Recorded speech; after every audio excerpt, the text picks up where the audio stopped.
Christophe, Alain, Oui, merci. bonjour. Bonsoir. Bonjour. Bonsoir. Oui, Merci ouais. à toi d'être présent. On se tutoie, on s'est tutoyé. Enfin bref, tu as 36, 37, 38 ans. 37, 37 37. ans. Ouais. Voilà. Donc dans ce sens-là, on est de la même année, du même âge. Bref, ça s'est fait spontanément. En plus, c'était naturel, à tel point que tu écris comme tu parles.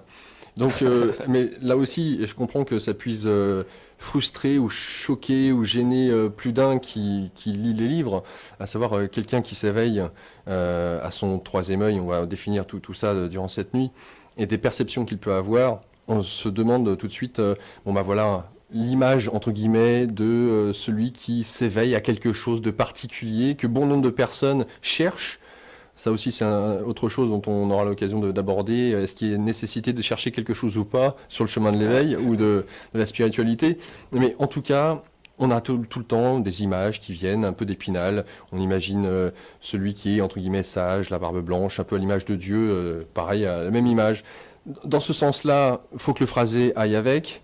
Bien entendu, on lit les livres, là c'est rien à voir. Voilà, c'est, je dirais, à l'image de notre génération, tout simplement, sans se prendre la tête. Là, pour le coup, c'est le genre d'expression qu'on pourrait très bien retrouver dans ton livre sans problème. Ouais.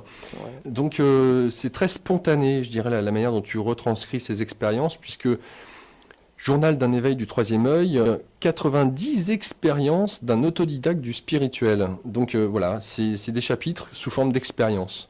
Alors il est extrêmement vaste de découvrir toutes ces expériences et la manière dont tu évolues à travers tous les différents chapitres ou expériences, sachant que c'est un condensé, effectivement on pourrait se dire qu'il est difficile de pouvoir retransmettre, retransposer avec des mots ce que l'on vit. Alors, les mots sont faibles peut-être pour exprimer ce qu'on traverse.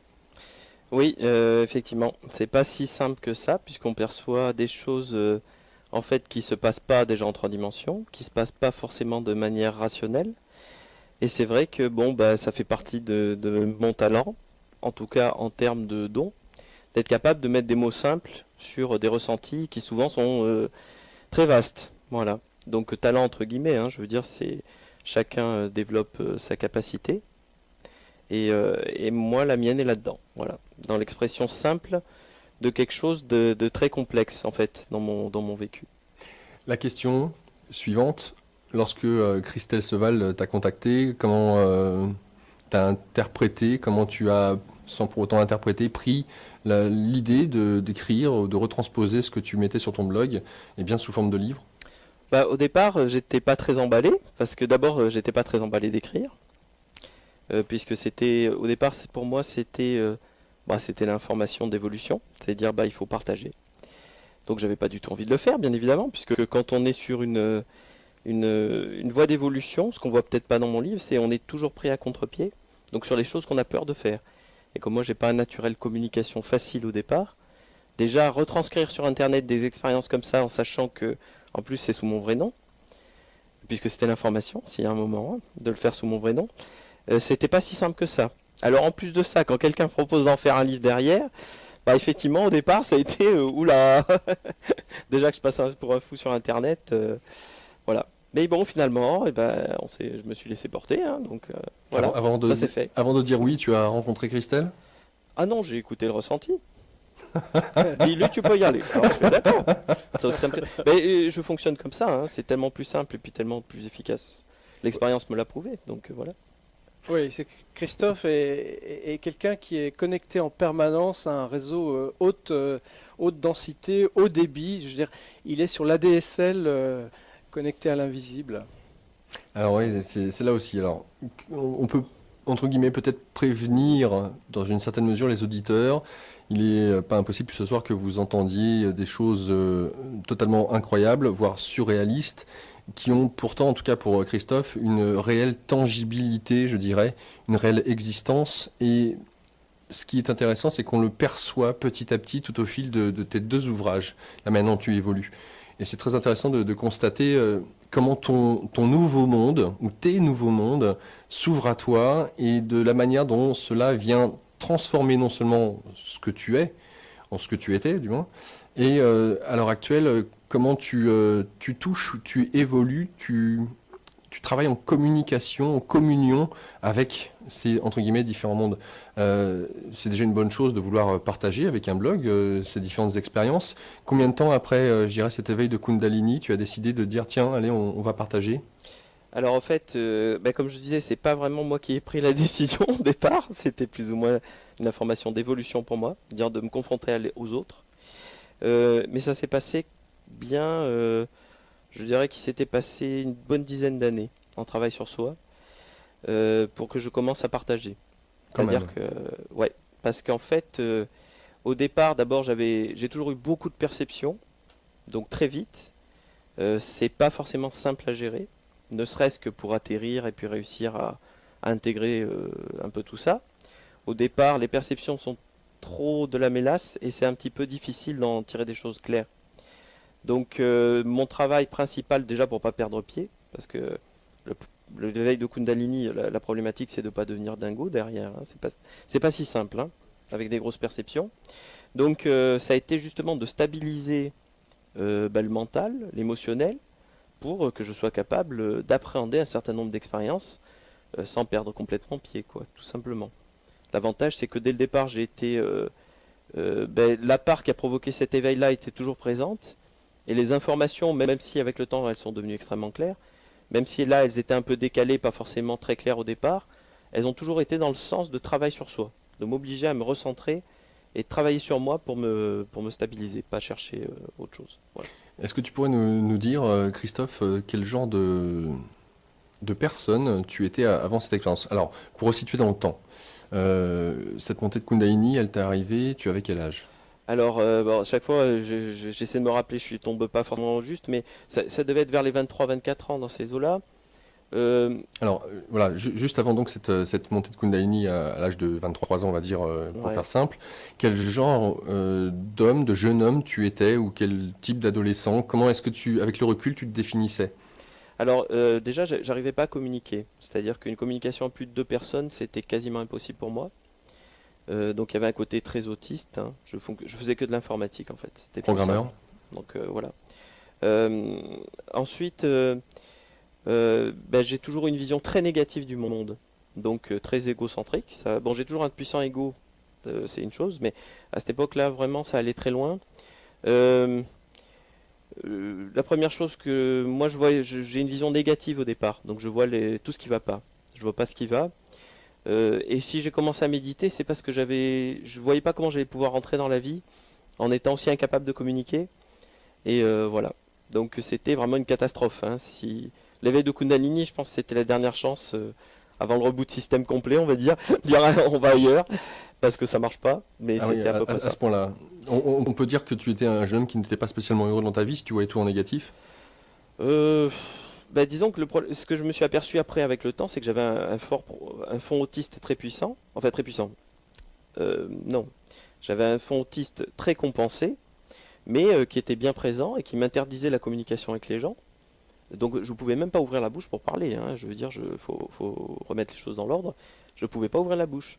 Et donc, j'étais obligé de trouver que des biais pour réussir à peu près à rentrer. Je rentrais jamais dans l'action, donc j'étais obligé de faire que des choses abstraites, virtuelles.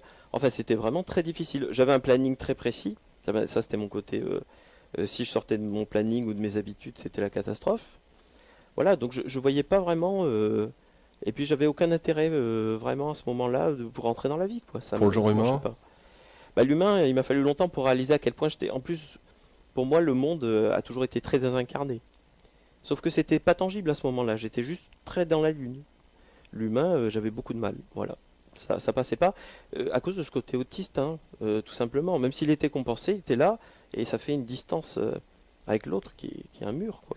Un mur. Est-ce que tu dis par là, c'est que tu aurais peut-être souhaité à un certain moment donné pouvoir communiquer, mais ça pouvait pas sortir, C'est ça. et que tu étais, du fait de cet autisme, dans une très grande écoute ou sensibilité, ou les deux? Alors, hypersensibilité, ça toujours.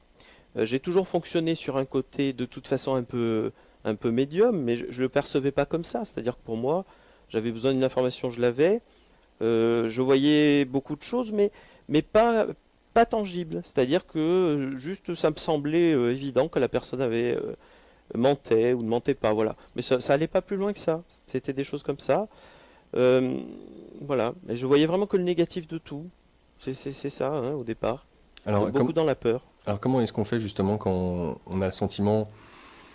Alors, comment est-ce que je vais formuler la chose? Quand on vit dans un monde où finalement on se sent, entre guillemets, où on pourrait se sentir agressé, à savoir qu'on perçoit les mensonges des autres, on perçoit leurs vices, on perçoit la manière dont fonctionne avec une très grande fausseté le système politique, l'économie, le social. Bref, à voir cela, on peut comprendre que un regard positif est pas forcément évident. Et tu nous décris finalement cette perception de pouvoir voir spontanément ce qui n'est pas juste, je vais le dire comme ça, comme un moyen d'avoir des informations, de canaliser ou de... Comment est-ce que quel mot tu poserais dessus? Une médiumnité, une voyance, comment... Alors, moi, tel que je le vis, si je dois le décrire, c'est je deviens les choses qui m'entourent. Sans limite. Ça veut dire je veux savoir ce que ça fait d'être un ange. Je dis, bah tiens, je vais aller connecter ça. Et pour moi, l'information que je vais ramener, c'est ce que je deviens de cette énergie. Enfin, de cette énergie. Ça va être donc forcément très relatif. Mais en même temps, je vais en ramener énormément d'informations. Savoir qu'est-ce que ça fait. Et ça peut être sur un humain. Qu'est-ce que ça fait d'être Napoléon? Voilà, il y a cette idée. Eh ben, je peux le devenir pour voir ce que ça fait.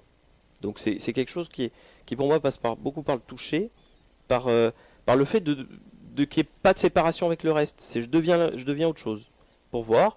Et ensuite, je suis capable, j'ai un traducteur qui traduit ça. Au tout départ, quand j'étais dans cette vision négative, donc je voyais la peur partout. Pour moi, j'étais en enfer. Hein, je décris à peu près. Hein. Pour moi, c'était un sale coup qu'on m'avait fait de me mettre là, parce que pour moi, le monde où j'étais, c'était l'enfer terre. Et les gens parlaient, j'entendais toujours le mensonge. Je voyais que le négatif. Je ne pouvais pas parler au départ parce que si j'ouvrais la bouche, j'avais le mot pour détruire la structure de la personne en face. Donc en fait, je disais un mot, l'autre il disjonctait. Parce qu'en fait, je me suis aperçu après avec le temps qu'il y avait une logique de sorcier chez moi au départ. C'est-à-dire que j'étais vraiment dans le négatif très très profond. Et c'est ça qui s'est reconnecté avec beaucoup de puissance. Et à ce moment-là, au départ, c'est moi qui ai dit... bon, c'est vrai que je travaillais avec mon meilleur ami, bon, qui avait des problèmes aussi, pas aussi poussés, mais on voyait bien que ça allait pas, quoi. Et l'information quand même que j'ai eue dès le départ de toute cette énergie-là, ça a été de dire, s'il y a un problème, il vient de toi, il vient pas du monde que tu regardes. Donc recentre-toi sur toi et travaille sur toi. Vraiment, la première information que j'ai eue, c'est très clairement, hein, j'ai compris que je regardais que ma propre peur à l'extérieur. Et ça a été vraiment le départ de tout. Avant même la Kundalini. Alors ça, disons que ça a été, non, juste après l'éveil de Kundalini. D'accord. Voilà. Avant, c'était juste une impossibilité de communiquer. L'enfer. Voilà. Alors, dans ce sens-là, tu parles d'autisme et je trouve très intéressant. Je me rappelle avoir vu, on peut le voir sur Internet sans problème, certains autistes qui ont certaines facultés. Alors, certains, c'est pour les mathématiques, à l'image du film de Rain Man avec les acteurs que l'on connaît. Et pour les autistes réels, certains dont j'ai pu voir sur Internet des vidéos, certains qui survolent, par exemple, l'Italie, Rome, un survol d'1 heure en hélicoptère. Et une fois arrivés au sol, ils se mettent devant une toile de 3 mètres sur 2 mètres de haut. Et puis, ils reconstituent tout ce qu'ils ont pu voir, mais au détail près, aux colonnes près, par exemple, pour ce qui est du Colisée de Rome. Des trucs incroyables. Donc, l'autisme, est-ce que, d'une certaine manière, à cette image-là que je donne, est-ce que tu te reconnais dedans? Et si oui, est-ce que de quelle manière, d'une certaine manière, chez toi, l'autisme se traduisait? Alors, en fait, pour moi, quand je parle d'autisme, alors effectivement, plein de gens, on va les définir en autisme. Si moi, je vais voir ce qu'il y a derrière, ça va être des problèmes très différents, souvent. Quand je parle d'autisme, je parle d'impossibilité d'avoir une identité. Voilà, pour moi, c'est ça, l'autisme. Et ça veut dire qu'en fait, il n'y a pas vraiment de séparation avec l'autre, c'est pas hermétique. Il y a beaucoup, beaucoup de peur du monde. Il y a une incapacité de se reconnaître dans le regard de l'autre parce qu'on n'a pas d'identité qui peut être envoyée par le regard. Donc une très très grosse difficulté en fait à rentrer dans la communication. Mais en même temps, en compensation, s'ouvrent plein de choses plus hautes. Parce que quand on est handicapé, en fait quand on ferme une porte, on en ouvre toujours une autre. Et donc à un moment, si on veut le compenser et pas se retrouver dans un coin à plus pouvoir rien faire, on est obligé d'aller connecter des ressources plus puissantes au-dessus. Donc pour moi, pendant longtemps, la communication, c'était, ça a toujours été ce transfert d'énergie. Mais sauf que je sentais pas l'énergie bouger, tout simplement. Mais le dialogue ne pouvait se faire qu'en qu'en allant contacter l'humain, en fait, alors que c'était pas mon niveau, en redescendant dans quelque chose que j'arrivais pas vraiment à comprendre. Alors que pour moi, beaucoup d'informations avaient déjà été échangées, sans que les mots n'aient eu besoin d'être dits. Et il fallait que je me force à redescendre à ce niveau-là pour jouer une scène qui, pour moi, était déjà jouée. Voilà. Mais sans même sentir l'énergie. Je comprends tout à fait. Christelle, tu voulais dire quelque chose par rapport à ça? C'est-à-dire que il faut voir que ce journal de Christophe, qui en fait décrit son évolution de l'âge de 23 ans jusqu'à maintenant, en fait commence avec quelque chose effectivement d'extraordinaire pour nous. Je dirais pour nous, c'est-à-dire les gens qui sont intéressés par la littérature en spiritualité, entre guillemets, c'est de voir quelqu'un qui, au départ, ne comprend pas ce qui lui arrive. C'est-à-dire quand il a cet éveil de Kundalini, la première chose, parce qu'en plus il a beaucoup d'humour, et ça c'est extraordinaire dans son livre, c'est que la première chose qu'il fait, c'est qu'il va chez le docteur en lui disant, écoutez, soignez-moi, j'ai des hallucinations, quoi, en gros. Donnez-moi des pilules et ça ira mieux après. Et le docteur a beau regarder, il voit rien d'anormal chez Christophe. Et donc je dirais qu'en général, dans les témoignages spirituels, on retrouve toujours des gens qui savent très bien ce qui leur arrive, et quand ils ont un éveil de Kundalini, oui, ils savent ce que c'est, et ils vous l'expliquent en large, en travers, en faisant référence à la mythologie, à la définition qu'on peut trouver ici à droite et à gauche. Christophe, lui, il est très pragmatique, et en plus de ça, il part d'un niveau zéro, je dirais, de connaissance, entre guillemets toujours, hein, Oui, en spiritualité. savoir, ouais. C'est-à-dire qu'il commence par avoir des tas de connexion avec l'invisible, et sans les comprendre, sans comprendre ce qui lui arrive. Et c'est cette prise de conscience qui est extraordinaire, en fait. Parce qu'il part de zéro. Enfin, en fait, il part pas de zéro, évidemment. Personne ne part de zéro. Mais dans son livre, c'est un peu ce que l'on ressent. Au niveau mental, oui, parce que, je ne savais pas ce que c'était. 2, c'était pas recherché du tout. Il y a que j'étais tellement dans une impasse qu'en fait ça a été ma porte de sortie, de dire voilà. Mais en fait au départ ça rajoute plus de problèmes que de solutions. C'est-à-dire que déjà que j'avais des problèmes en 3 dimensions, je me retrouve avec un problème qui est le même en multidimensionnel en fait. Et donc en fait ce que ça a rendu surtout concret, c'est que j'ai pu toucher cette énergie, comprendre qu'en fait l'autre il parlait mais hop son énergie elle avait bougé juste avant et j'avais déjà la réponse. Mais sauf que là, je le touchais, cette énergie elle était là, elle bougeait. Je voyais bien que les autres, c'était que des tas d'énergie qui croyaient avoir une identité, parce que c'est ça, hein, un humain. Et donc je percevais plein de choses en me disant, en comprenant pas de toute façon, hein, mais en me disant, vu qu'il me renvoie mon image et ma peur, voilà, je vais travailler sur moi. Et en même temps, ce que j'ai peut-être pas dit dans le livre, ce côté noir, c'est vrai que je l'ai pas abordé au départ. Parce qu'en fait, ça a été traité pendant les 10 années où j'ai beaucoup travaillé sur moi. Et que dès le départ, j'ai compris que le problème venait de moi, en fait. Ça a été la thèse de départ. Enfin, je veux dire l'information de départ. Dès le départ, ça, j'en ai pas parlé, par exemple. Je croisais les gens dans la rue, je devenais eux, ça, je l'expliquais. Hein. Et des fois, si j'étais en colère, je pouvais connecter des niveaux terriblement bas, c'est-à-dire des visions où les films d'horreur d'aujourd'hui, c'est rien. Et si j'étais de bonne humeur, je pouvais monter à des niveaux terriblement hauts. C'est-à-dire que mon humeur déterminait mon niveau de connexion. Et je pouvais croiser des gens. D'un coup, je me voyais en train de les tuer, avec le goût du sang de la personne dans la bouche. Hein. Je veux dire, croise quelqu'un, tu as le goût de son sang, puis tu te vois en train de les triper, et c'est jouissif. Et la minute d'après, en train de dire, mais c'est moi qui ai peur, et je pourrais évoluer. Et l'information au départ était claire, et le choix était clair. Hein. C'est soit tu t'enfonces encore plus dans ce système, et tu continues à aller dans la peur, soit à un moment t'arrêtes et tu fais marche et tu changes de système. Et tu te tournes vers toi et tu vois que tout ce que tu vois n'est qu'une illusion que tu crées et tu résous cette illusion. Donc en fait le choix je l'ai fait à ce moment-là. Et comme je dis aujourd'hui, l'information que j'ai c'est il n'y avait pas de jugement dans c'est un choix vraiment qui était donné, hein, la peur ou l'amour. Et j'aurais pu faire un très bon tueur psychopathe, hein, l'information était donnée, clairement. Oui. Ou choisir, dire j'évolue à la place sur une autre choix, je dis je travaille sur moi et à un moment je vais rentrer dans une autre logique. Et Et ce choix-là, je l'ai fait consciemment, quand même, à un moment. J'ai dit, non, moi, devenir un animal, là, j'ai pas envie d'aller encore plus loin dans l'animal ou dans la peur, j'ai pas envie. Je vais quand même faire l'autre choix, même si ça a l'air d'être un sacré boulot de remonter, je vais prendre l'autre côté, voilà. Ça a été conscient. Mais il n'y avait pas de jugement dans ce choix qui m'était proposé, quand même, je le précise, hein. Et l'information très claire, c'est que si moi j'ai fait ce choix-là, un autre a fait le choix inverse. À un moment, obligatoirement. Très intéressant. Oui, à Voilà. revenir. Christophe Alain, pour ses livres, tome 1 et tome 2, Journal d'un éveil du troisième œil, 90 expériences d'un autodidacte du spirituel aux éditions Interkeltia ou Atlante, puisque maintenant, peut-être que vous pouvez encore trouver dans les bacs l'ancienne formule dont a été édité ce livre, en tout cas pour le tome 1, sachant que le tome 2, comme la nouvelle version du tome 1, c'est aux éditions Atlante, ce qui est même Interkeltia ou Atlante.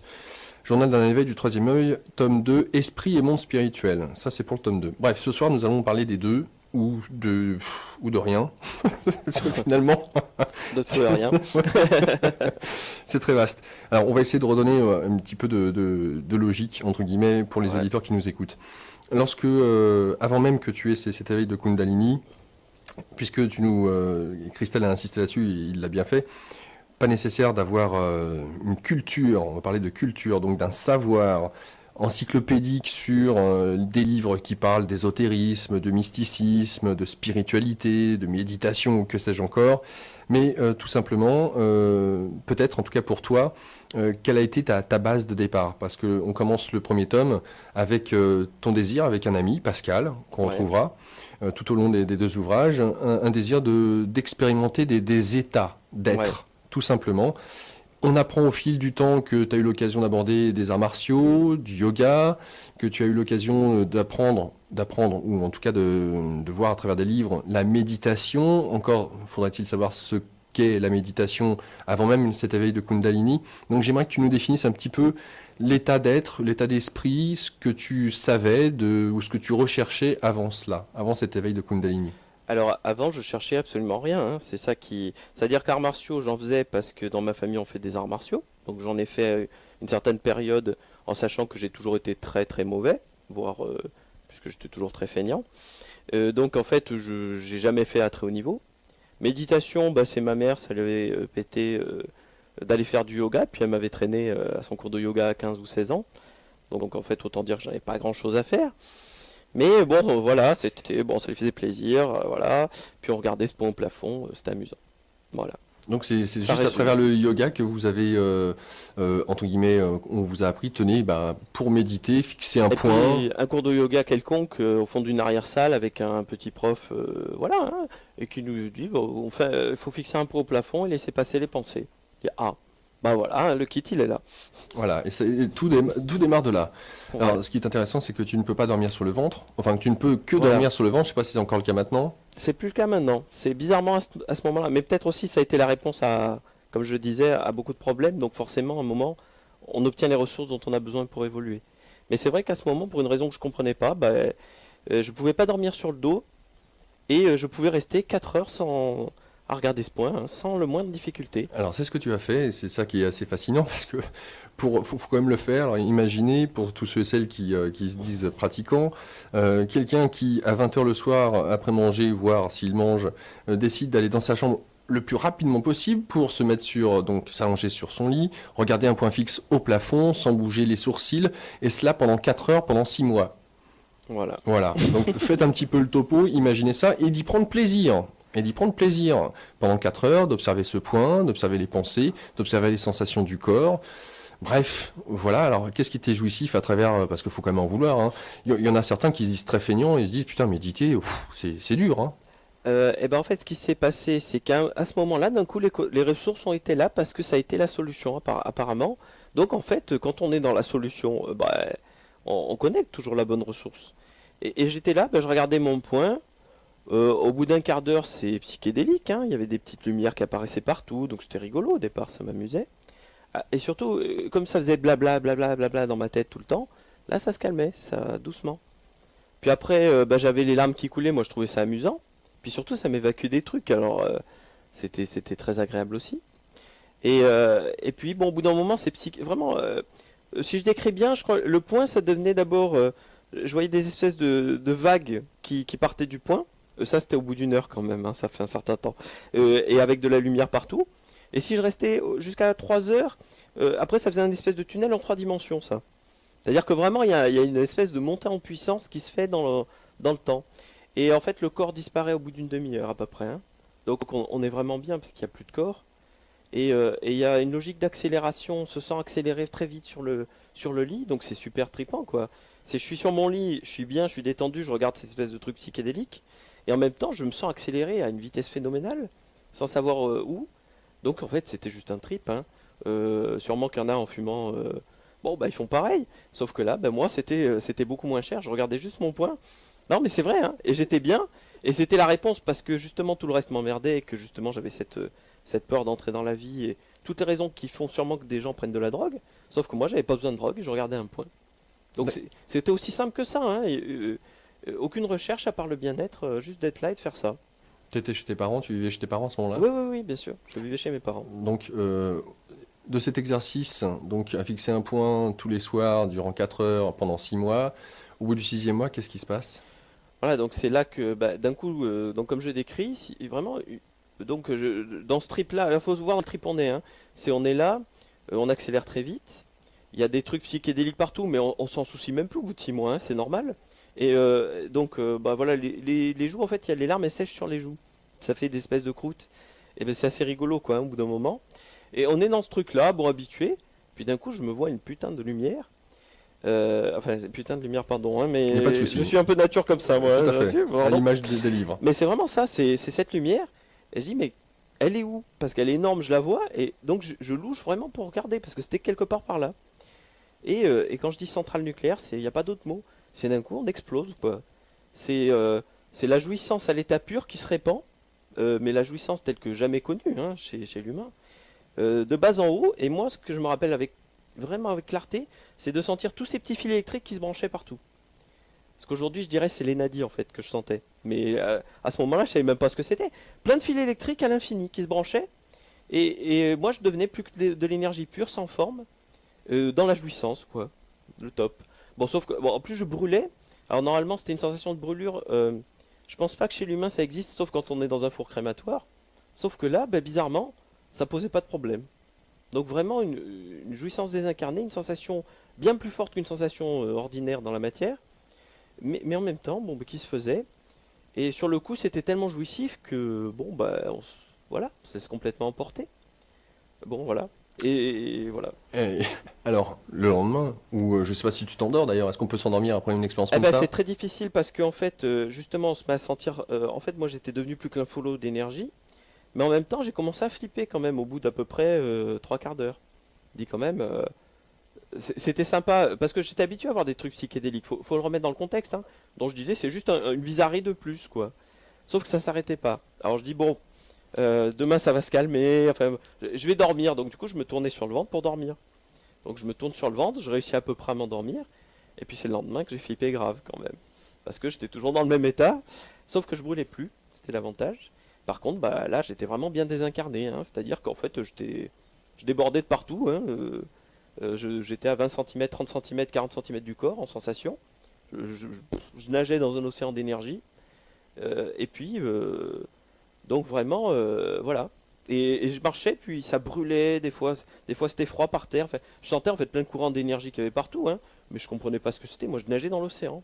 Il n'y avait pas d'autre mot. Un océan d'énergie, Ah, avec des vraiment. sensations chaud, froid, ça brûle, ça picote, ça Des chatouille. courants dans tous les sens, des trucs, à plus savoir trop ce qu'on est, parce que c'était la première fois que je débordais du corps, je savais pas que c'était possible, en fait. J'étais dans la lune, mais je m'étais jamais senti. Tu sens le toucher en dehors du corps. Tu dis, tiens, alors donc le corps, c'est pas moi. Donc, Tu vois, vraiment, là, pour tu donner un vois, quoi. exemple, pour toucher un objet, tu n'avais même pas besoin de toucher avec ta main physique, tu sentais comme si tu touchais l'objet à Voilà. 5, 10, 15, 20 cm. Mais pas forcément dans la même dimension. Alors c'est ça qui est un petit peu... C'est-à-dire qu'en fait, c'était pas comme si je touchais dans la matière, c'est que au départ, c'est comme, là j'avançais la main, et puis à 40 cm, je touchais le bord du verre. Alors j'étais là, je dis, non, je peux pas toucher le bord du verre là. Sauf qu'en fait, ça s'arrêtait parce que je butais contre quelque chose, moi. Mais c'était peut-être pas dans la même dimension. Mais sauf que à ce moment-là, moi, j'y comprenais rien. je butais sur plein de trucs comme si je les touchais. Et puis voilà, mais je comprenais pas du tout ce que c'était, donc c'était la lutte totale. Mais en étant bien réveillé en plus, hein, donc pas shooté. Hein. Donc tu travaillais déjà à cet âge-là, après que ça t'est arrivé, tu travaillais en tant que programmeur? Non, non, là je faisais mes études à ce moment-là. Donc l'avantage de la fac, on a tellement de temps pour faire plein de conneries. Donc Alors, justement, j'avais beaucoup de temps, ça tombait bien. alors, dans ce sens-là, ce qui peut être intéressant de voir, une fois qu'il t'arrive ça, c'est que, alors, tu parles d'un médecin, Christelle, mais je crois que c'est un psychologue que tu C'est vas un voir. psychologue que mes parents sont médecins, je précise. Donc c'est ma culture. D'accord, donc, Donc pour moi, dans la famille, on est plutôt athée. Les curés, bon, ça fait triper personne. Mais tout le monde est médecin. Donc moi, mon réflexe, c'est je vais voir un psy. Puisque quand ça va pas, on va voir un psy dans ma famille. Ce que j'ai pas précisé, c'est que j'avais cette sensation d'énergie. Et quand je suis sorti dehors, par contre, là, c'est là que le trip, il allait au paroxysme. C'est que le monde n'avait plus la même forme. C'est ça, en fait, qui m'a le plus fait disjoncter au départ. C'est-à-dire qu'en fait, je suis passé d'un monde tout moche et tout gris, sauf que je ne le savais pas avant, hein, à un monde où il y avait des lumières partout, quoi. J'étais passé en haute définition, quoi.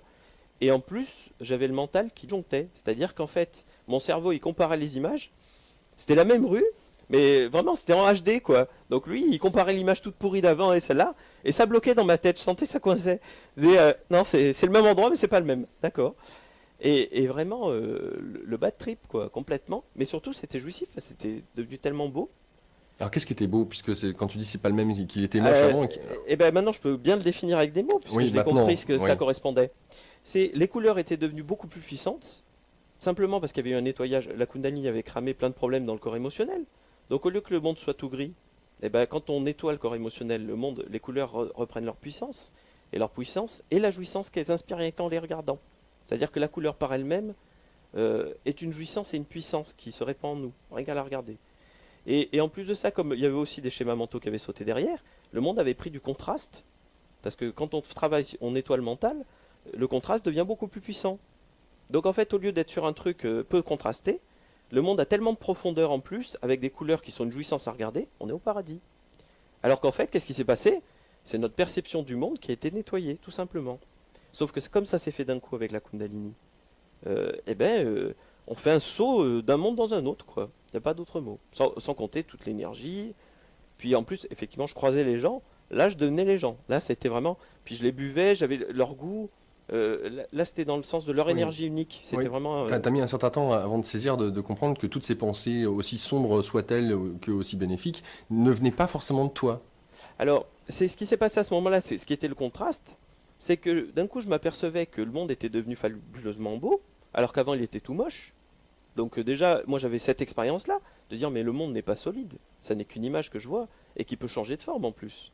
Et en plus de ça, j'avais rajouté par-dessus ça la perception de l'énergie, par tous les sens. J'avais le goût à ce moment-là même. Le goût, le toucher, la vue, enfin j'avais tout quoi qui s'était rajouté par-dessus. Donc en fait, j'avais fait vraiment un saut de l'enfer au paradis quoi. Et en fait, ce qui s'est passé sur le coup, mon réflexe a été de dire je suis devenu complètement barjot. Je n'ai pas dit que c'était. Et je vais aller voir un psy parce que je ne vois pas à qui je vais aller demander si c'est normal que d'un coup le monde soit psychédélique. Tout simplement. Voilà. En sachant bien qu'à ce moment-là, j'avais déjà. Je sentais que quand même il pourrait pas.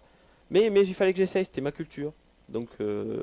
Donc tu y vas. 10 séances, me semble-t-il, de Une mémoire. vingtaine, facile, hein, Une quand même. vingtaine, ouais. Parce que lui, il m'écoutait, hein, donc moi, et puis en plus, après une expérience comme ça, on a besoin de parler, hein, je confirme.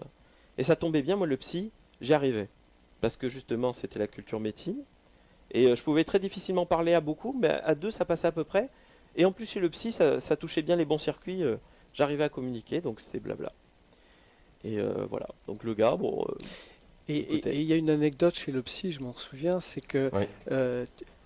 tu t'es mis à lire ses pensées. Alors non, en fait, je l'ai à ce moment-là. Alors effectivement, il faudrait que je rajoute encore cette perception. Vraiment, je suis passé de. Bon, quand je dis beaucoup de perception d'un coup, c'est vraiment ça. C'est effectivement les gens parlaient et au départ, c'était dans leurs mots que je percevais leur structure mentale. C'est-à-dire que pour moi, il y avait plein de phrases cachées dans le mot et les phrases c'était ah ben c'est le grand-père là qui l'a traumatisé à tel âge. Et c'était marrant parce que comme j'avais une culture justement médecine et psychologie, parce que ma mère faisait parler de psychologie, elle adorait ça. Et ben moi ça se traduisait comme ça. Donc j'avais l'info comme le psy, sauf que j'avais la bonne info. Et lui il parlait, quand il disait les 3 mots, moi je disais oh tiens lui il a ce problème à cet endroit. Alors c'était mortel parce que moi je voyais tous ces problèmes, je disais bah tiens c'est dommage, hein. Si c'est moi qui faisais la consultation je pourrais sûrement lui dire où ça cloche quand même. Mais bon en même temps je pouvais pas, bon voilà, puis c'était moi qui faisais la consultation. Et, euh, et donc, ce qui s'est passé effectivement à un moment, je lui expliquais justement ce coup-là que ce qui me saoulait, moi, c'est il venait des pensées et quelqu'un les disait à côté. Et ça m'énervait. Parce que je disais, mais est-ce que c'est moi qui dis ce qu'il voulait dire, enfin qui pense ce qu'il voulait dire, ou est-ce qu'il a dit ce que je pensais? Ça m'énervait prodigieusement. Et il m'a fallu longtemps pour comprendre que c'est toujours l'œuf et la poule en même temps, hein, que tout est synchronisé. Mais bon, à ce moment-là, c'était saoulant. Je comprenais pas. Et donc, à un moment, je lui explique cette expérience aussi en disant, bah, voilà, des gens ils parlent et puis je pense un truc, des gens le disent dans la pièce, c'est saoulant. Et je lui explique ça, et juste à ce moment, après je pars sur autre chose, je parle de ma soeur, machin, et puis je m'arrête et je lui balance un truc, mais d'ailleurs je suis pas schizophrène, je pense, parce que ça cadre pas. Pourquoi j'ai dit ça, je savais pas. Et sauf que c'était ce qu'il était en train de penser, et juste 10 minutes avant dans la séance, je lui avais expliqué que quand quelqu'un pensait à un truc, je le disais, ou que c'était l'inverse. Donc il était face à l'expérience démontrée sous ses yeux. Et là, j'ai senti sa structure s'effondrer. Mais vraiment. J'ai vu que j'avais touché un pilier et j'avais le gars en face. C'est comme si tu sens que le mec qu'il va devenir dingo sous tes yeux, quoi. Alors, alors du coup, bah, j'ai dit, mais vraiment. Alors donc j'ai dit, j'arrête d'insister parce que là, il va devenir fou, là. Il va changer de, il va changer de sens dans le bureau. Donc je m'arrête. Puis bon, bah, j'ai arrêté après Les ça. séances, mais d'ailleurs, il a confirmé que tu n'étais pas schizophrène. Ben voilà, parce que ben justement, après, il m'a dit, mais c'est ce que j'étais en train de penser, puis après, il s'est lâché. Il m'a dit, bah voilà, tu peux pas être mythomane, ça fait 20 séances que tu me racontes la même chose. Un mytho, au bout, il change d'idée tout le temps. Puis il me sortait tous les trucs et il me disait, mais tu corresponds, en gros, Ah, rien, je j'ai peux rien aucune pour toi. case pour toi. Tu rentres rien. T'as Nulle part. sûrement des problèmes qui ont l'air réels, hein, sauf que je peux rien faire pour toi. Effectivement, parce que mon problème, maintenant que je peux le diagnostiquer, c'était que j'étais complètement désincarné.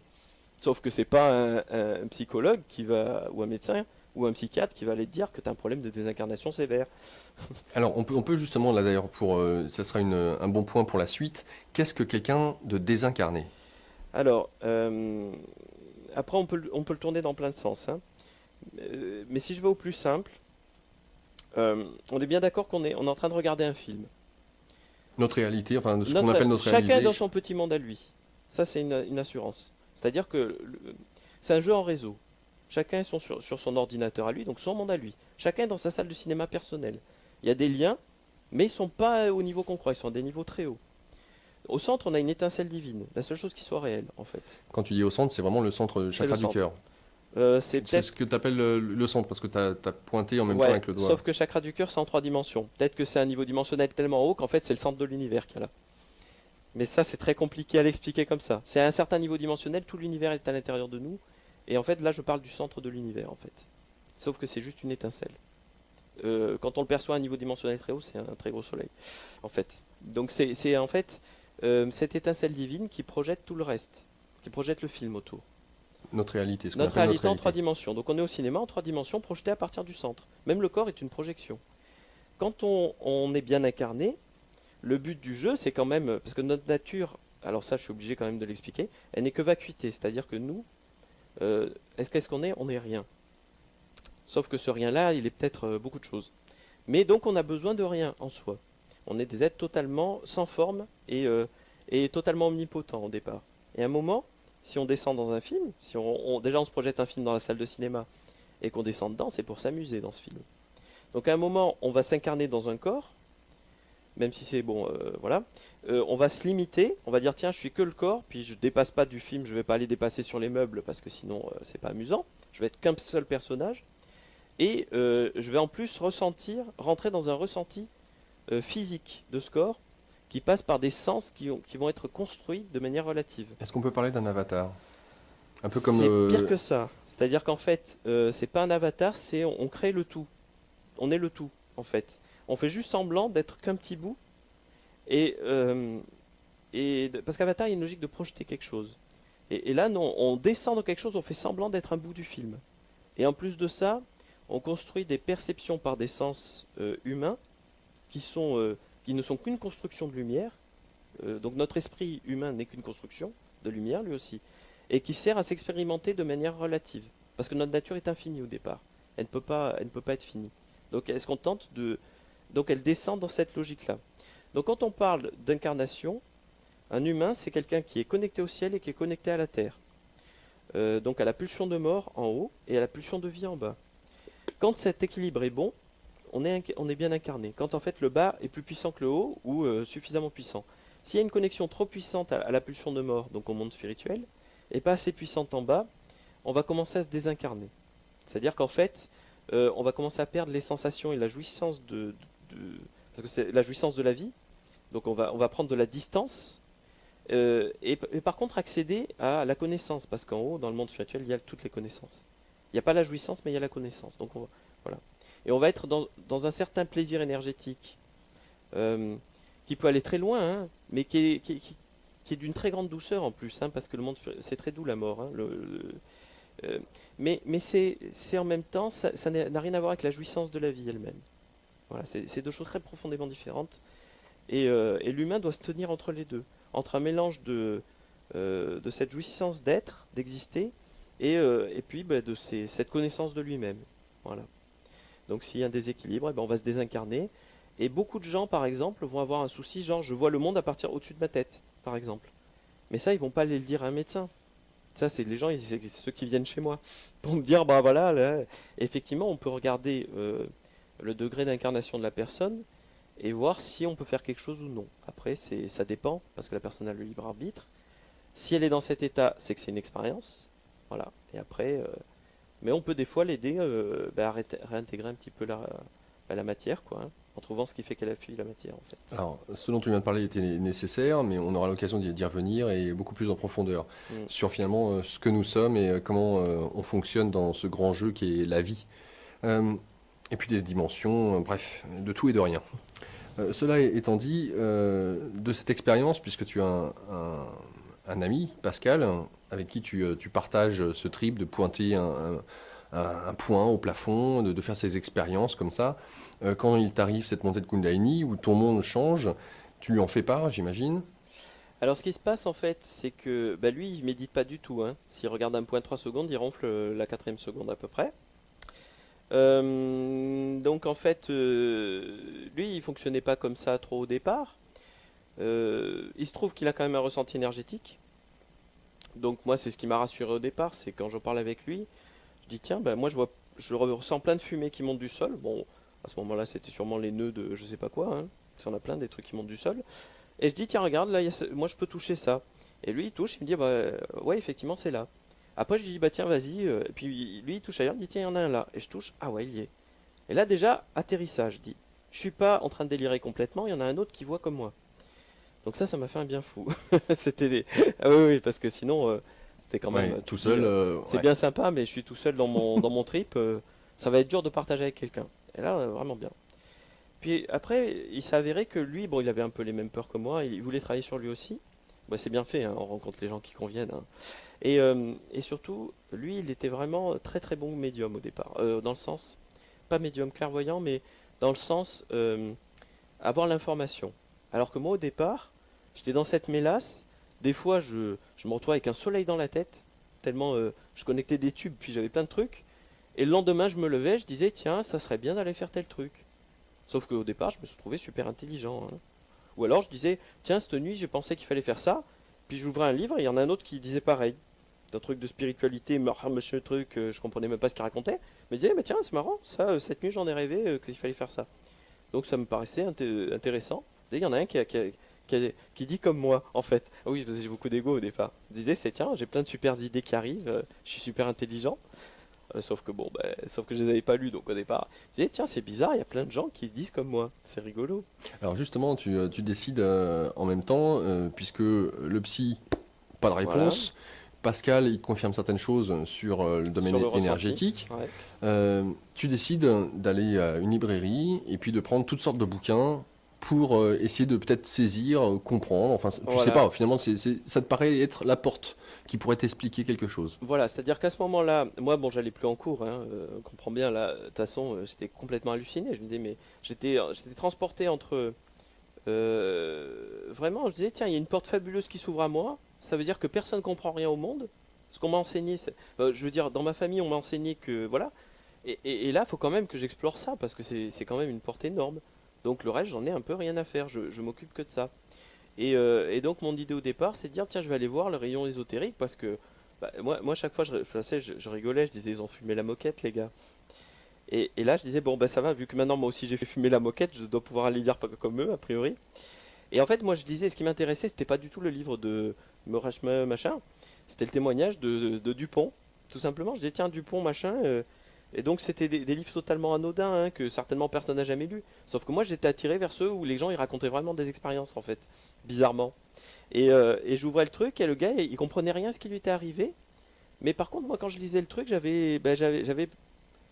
je voyais sa structure en fait, comme s'il était chez le psy en train de raconter sa vie, et je voyais, bah tiens, oui, là c'est vrai, là c'est pas vrai, et ça me paraissait évident, donc j'avais toutes ces informations-là. En fait, en regardant l'expérience de l'autre, je pouvais voir, connecter ce qui était vraiment vrai et ce qui n'était pas, ce qui était sa construction. Ça, c'était mon premier outil de départ. Et même que ce soit écrit dans un livre, il suffisait de rien pour que je le voie, en fait, tout simplement. Mais à ce moment-là, j'avais encore besoin d'un support. Donc, lire le texte de la personne, c'était très puissant pour moi. J'avais accès à beaucoup d'informations. Et en fait, en passant par l'inconscient de la personne à travers son texte, je comprenais ma propre expérience en retour. Que lui-même ne comprenait rien, hein. De toute façon, ce qu'il écrivait, c'était complètement à côté, souvent. Mais par contre, il avait vraiment vécu. Donc, du coup, je pouvais aller connecter l'information qui était intéressante pour moi derrière. Alors, puisque tu nous dis que suite à cette expérience, tu te dis toi-même comme étant désincarné, tu as connecté quelque chose qui te fait voir la vie en rose, façon de parler. Pas forcément, hein. Il faut bien comprendre que c'est des hauts et des bas. C'est-à-dire qu'en fait, quand je suis de mauvaise humeur, à cette époque-là, ça allait encore, hein. Mais par exemple, des fois, je m'asseyais à un endroit, ça me cramait, je pouvais pas rester. Parce que pour moi, il y avait un feu allumé sur le canapé du copain, quoi. Et je voyais pas comment expliquer au copain que son canapé il cramait. Je passais dans la foule, il y avait plein de choses sympas, mais en même temps, les dépressifs à 10 mètres, ils me brûlaient, quoi. Euh, Après, il y avait alors plein de choses super sympas à 23 ans, hein, parce que en fait, moi, je deviens les énergies, puis les énergies sexuelles, il y en avait partout. Donc, puisqu'avec ça, hein, dans la matière, c'est la mère de toutes les énergies. Donc en fait, moi, c'était la partouze géante hein, dans le métro, c'était fabuleux. Surtout quand c'est très jouissif parce qu'on devient la jouissance elle-même. Donc là, c'était vraiment, ça, c'était le côté sympa. Après, il y avait des côtés pas sympas. Des fois, j'allais dans des endroits, ça me brûlait, ça cramait, c'était froid, c'était piquant, c'était glacial. Mais j'avais pas de mots à mettre dessus. J'avais surtout pas envie d'en mettre. C'était déjà assez le bordel comme ça, et puis j'avais pas du tout envie de savoir. Il me venait d'ailleurs au départ même pas à l'esprit qu'il pouvait y avoir quelque chose là qui faisait que c'était comme ça. Pour moi, c'était un océan. Dans l'océan, bah, il y a des courants chauds, des courants froids. Savoir si c'est parce qu'il y a un plongeur qui a pissé la minute d'avant. Enfin, c'est un peu ça, hein. Ou savoir qu'il y a un truc qui se trimballe là, que c'est chaud, bah, je veux pas savoir. Alors, Voilà. alors comment t'incarner suite à ça? Parce que tu as des ressentis, tu t'es connecté à quelque chose, des fois agréable, des fois désagréable, qualifié comme tel en tout cas, qu'on pourrait. Des pensées qui ne sont pas les tiennes, mais ça tu le découvres plus tard. Mais ce sentiment que tu nous expliques, à savoir d'être entre guillemets désincarné, de pouvoir t'envoler à n'importe quel moment, il te faut un support pour Ah, t'enraciner, avoir le sentiment de pouvoir vivre avec tout le monde. Qu'est-ce que je fais de toutes ces sensations? Qu'est-ce que je fais de tous ces ressentis? alors en fait, il faut comprendre aussi un truc, c'est par contre, je quittais jamais mon corps, hein. C'est-à-dire, j'étais en voyage astral, entre guillemets, permanent, mais par contre, une peur énorme de toute façon, vraiment, là, à ce moment-là, je pense que c'était la plus grande peur que j'avais. C'est de me décentrer par rapport à l'image. Je voulais vraiment rester centré sur le corps, hein, parce que c'était vraiment terrifiant pour moi. Et j'ai compris que plus tard que c'était en fait justement le seul ancrage qui m'avait, au-dessus, t'es malin, il m'avait collé ça. C'était justement pour pas que je me barre ailleurs, sinon le corps il mourrait dans un coin, hein, de toute façon, c'était obligé. Donc, donc c'était bien fait, hein. J'avais une peur qui me servait justement à pas m'en aller. Et c'était mon seul ancrage. À ce moment-là, je comprenais même pas que j'étais désincarné. Donc pour moi, c'était juste l'ouverture sur un monde fabuleux. J'ai un naturel autiste, donc la notion d'identité, ça me dérangeait pas plus que ça. Il y a plein d'autres gens qui auraient certainement disjoncté en devenant les autres en les croisant. Moi, j'étais déjà habitué à avoir cette idée de pas trop d'identité, donc c'était pas gênant. Je comprenais tout le monde d'un coup. C'est-à-dire qu'en fait, quand je croisais quelqu'un, ben, je voyais le monde à partir de sa structure. Donc en fait, il avait toujours raison pour moi, c'était super simple. Parce qu'en fait, tout le monde a toujours raison, hein, c'est ça qui est rigolo, de son point de vue relatif. Et donc en fait, moi, ce qui m'intéressait, c'était juste d'enlever ces peurs et de comprendre comment évoluer. Donc au départ, c'est passé par beaucoup d'ego et Donc au départ, je disais, je veux comprendre comment ça marche, juste pour avoir du pouvoir. Ça marchait comme ça. Donc j'essayais tous les livres d'ésotérisme que je croisais, machin. Sauf qu'en fait, comme toujours, pour moi, ça a toujours été comme ça. Toutes les techniques écrites, ça a toujours rien donné, hein. C'est-à-dire, en gros, disait faites tel rituel de magie. Donc je disais, tiens, alors je me trimballais dans la rue, je pensais à mon pied, j'avais tout un torrent, toutes mes énergies se foutaient en vrac et partaient dans le pied. Donc il fallait que j'arrête de. Ma survie, c'était j'arrêtais de penser, tout m'obéissait, quoi, en énergie.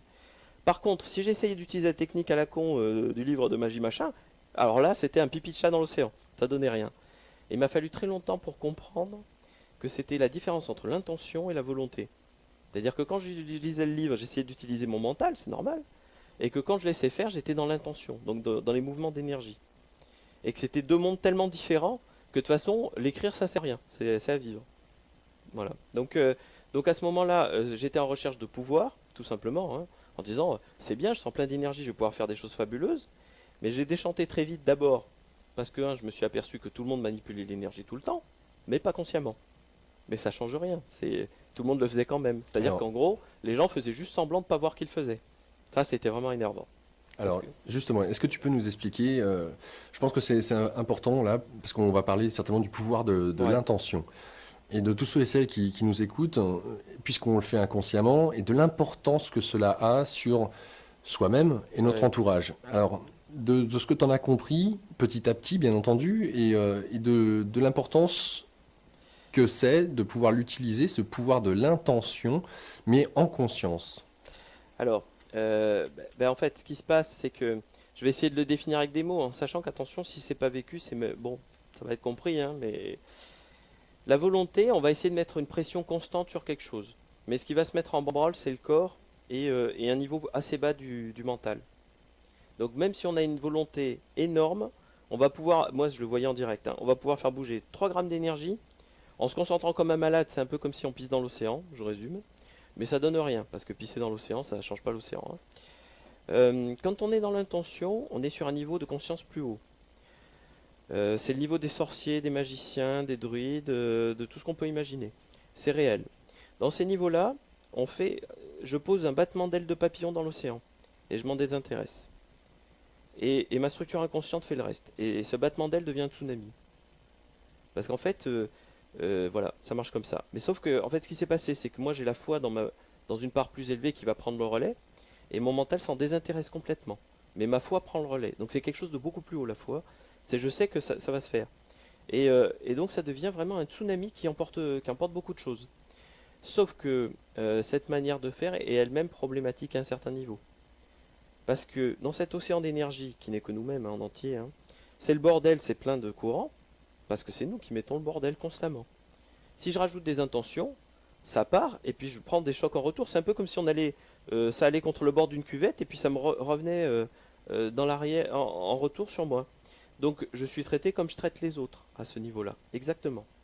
Sauf que je ne le sens pas forcément immédiatement si je ne perçois pas vraiment ce qui se passe à ce moment.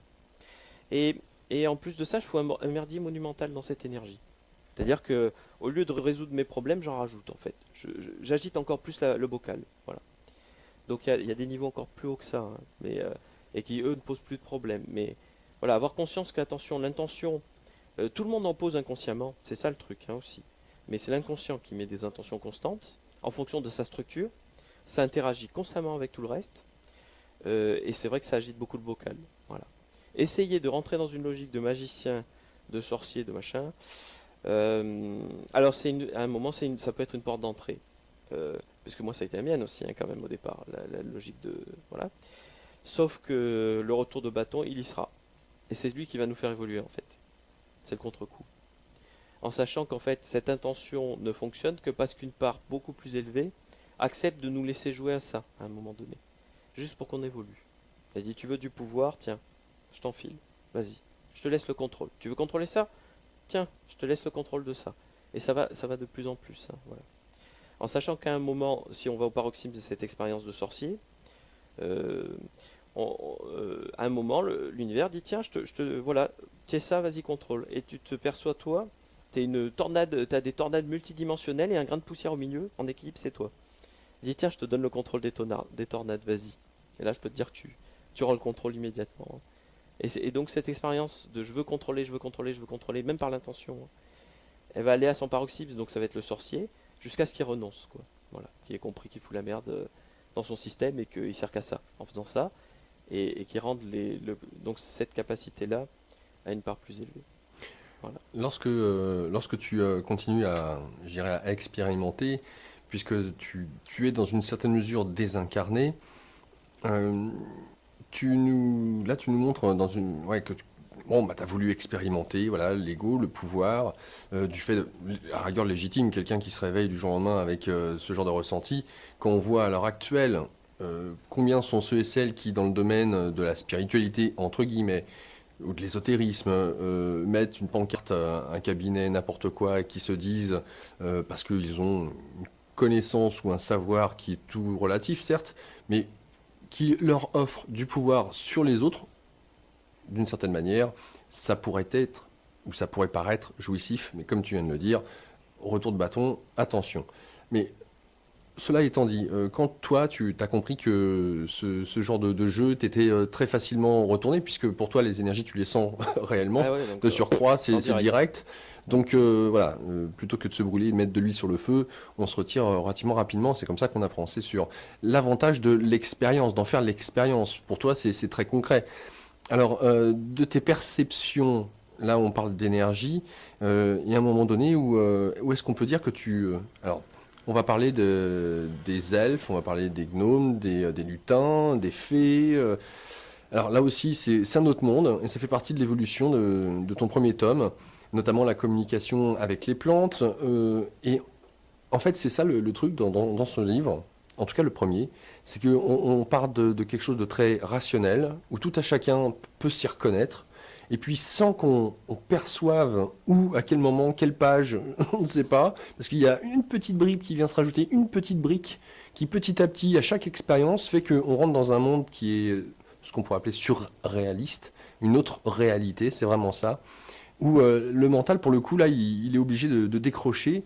Et en même temps, ce qui est intéressant, on pourrait se dire, mais tout ce qu'on peut voir, que ce soit les mythologies, les archétypes, toutes ces... alors, Tolkien, pourquoi pas, les gnomes, les fées, les lutins, les druides de l'ancien temps, qu'est-ce qui est réel, qu'est-ce qui ne l'est pas, qu'est-ce qui fait partie de la littérature, quand on parle des anges, des démons, quand on parle des dragons, bref... On peut parler de tout, de rien. Qu'est-ce qui est réel, qu'est-ce qui ne l'est pas? Qu'est-ce qui a existé peut-être à une certaine époque et qui n'existe plus à l'heure actuelle? C'est vrai, la manière dont Tolkien a créé ces histoires épiques pourrait nous laisser envisager qu'il y a eu une époque très reculée de l'humanité où cela a existé et que, au fil de l'évolution de l'humanité, ça a disparu. Alors, quid? Comment est-ce que ces premiers contacts, je dirais, avec les différents règnes est venu? Comment est-ce que tes perceptions se sont accoutumées à cela? Comment est-ce que toi-même, tu as pu comprendre que, eh bien oui, je suis en communication avec d'autres réalités, mais qui sont très réelles, puisque je les côtoie. Et peut-être qu'à un moment donné, on pourrait peut-être se dire, mais est-ce que c'est pas moi qui me parle à moi-même ou qui me fait des films?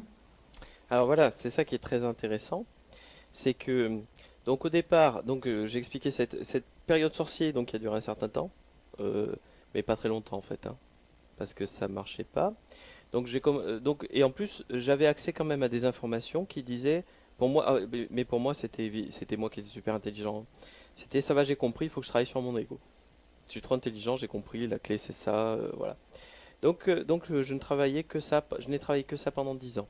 Et je ne voulais pas savoir ce que je croisais dans l'énergie. Parce que de toute façon, et en fait, j'avais une part au-dessus qui servait de garde-fou, hein, je m'en suis rendu compte après, qui disait clairement, là mon gars, on te récupère plus là. Si tu vas voir ce que tu es en train de croiser là en ce moment, ça va pas le faire. Donc vaut mieux rester sur quelque chose de bah, qui est voilà. Vaut mieux que tu vois pas, tu fasses pas la mise au point. Voilà. Donc ça s'est passé comme ça. Puis à un moment quand même, j'ai commencé à comprendre que si je voulais continuer à évoluer, il fallait que je commence à accepter. euh, pour moi, les humains que je croisais, c'était que des tas d'énergie qui se croyaient des individus. Donc pour moi, ils n'existaient pas en tant que ce qu'ils croyaient être. Clairement, c'était qu'un tas dans l'énergie, hein. Donc je voyais bien quand même que j'étais pareil. Ça, c'est le plus flippant. Je me dit, attends, mais si l'autre il n'existe pas, c'est que moi non plus. Et, euh, et à un moment, j'ai compris très vite qu'au final, vu que je devenais tout, je parlais toujours qu'avec moi-même. Ça c'est encore plus compliqué. Même avec un humain dans la matière. Ouh, ouh, ouh. Donc c'est des choses quand même que doucement j'ai compris. Parce que ma perception est toujours passée par une logique de non-duel, dans le sens, euh, c'est-à-dire que je devenais les choses et ensuite je reprenais un point de vue pour avoir une idée de ce qui s'était passé. Donc quand je rentre dans une pièce qui a un esprit, en fait je deviens une partie de la pièce et l'esprit qu'il y a dans la pièce et moi aussi en même temps. Donc je deviens le tout. Et donc j'ai une idée très claire des intervenants de la pièce. Mais peut-être parce que je suis devenu la scène en fait à un moment. Et ensuite je me retire là. Donc pour moi, de toute façon j'étais déjà la scène.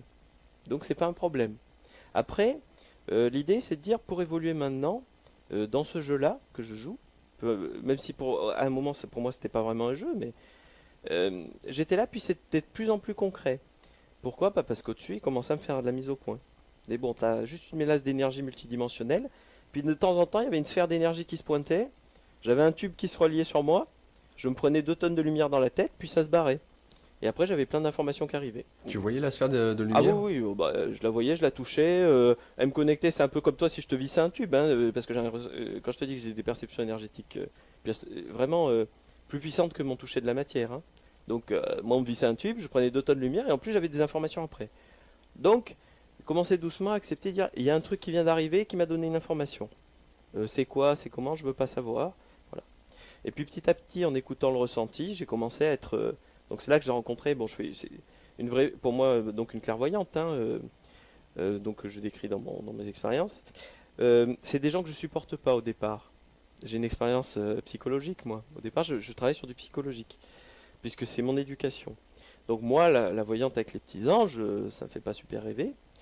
Mais à un moment, je travaille sur moi, je me dis, je suis pas plus con qu'un autre, je vais aller, je vais appeler une voyante par téléphone, tout le monde dit qu'elle est super, et on va voir ce qu'elle fait réellement, puisque moi je vois ce qu'elle fait.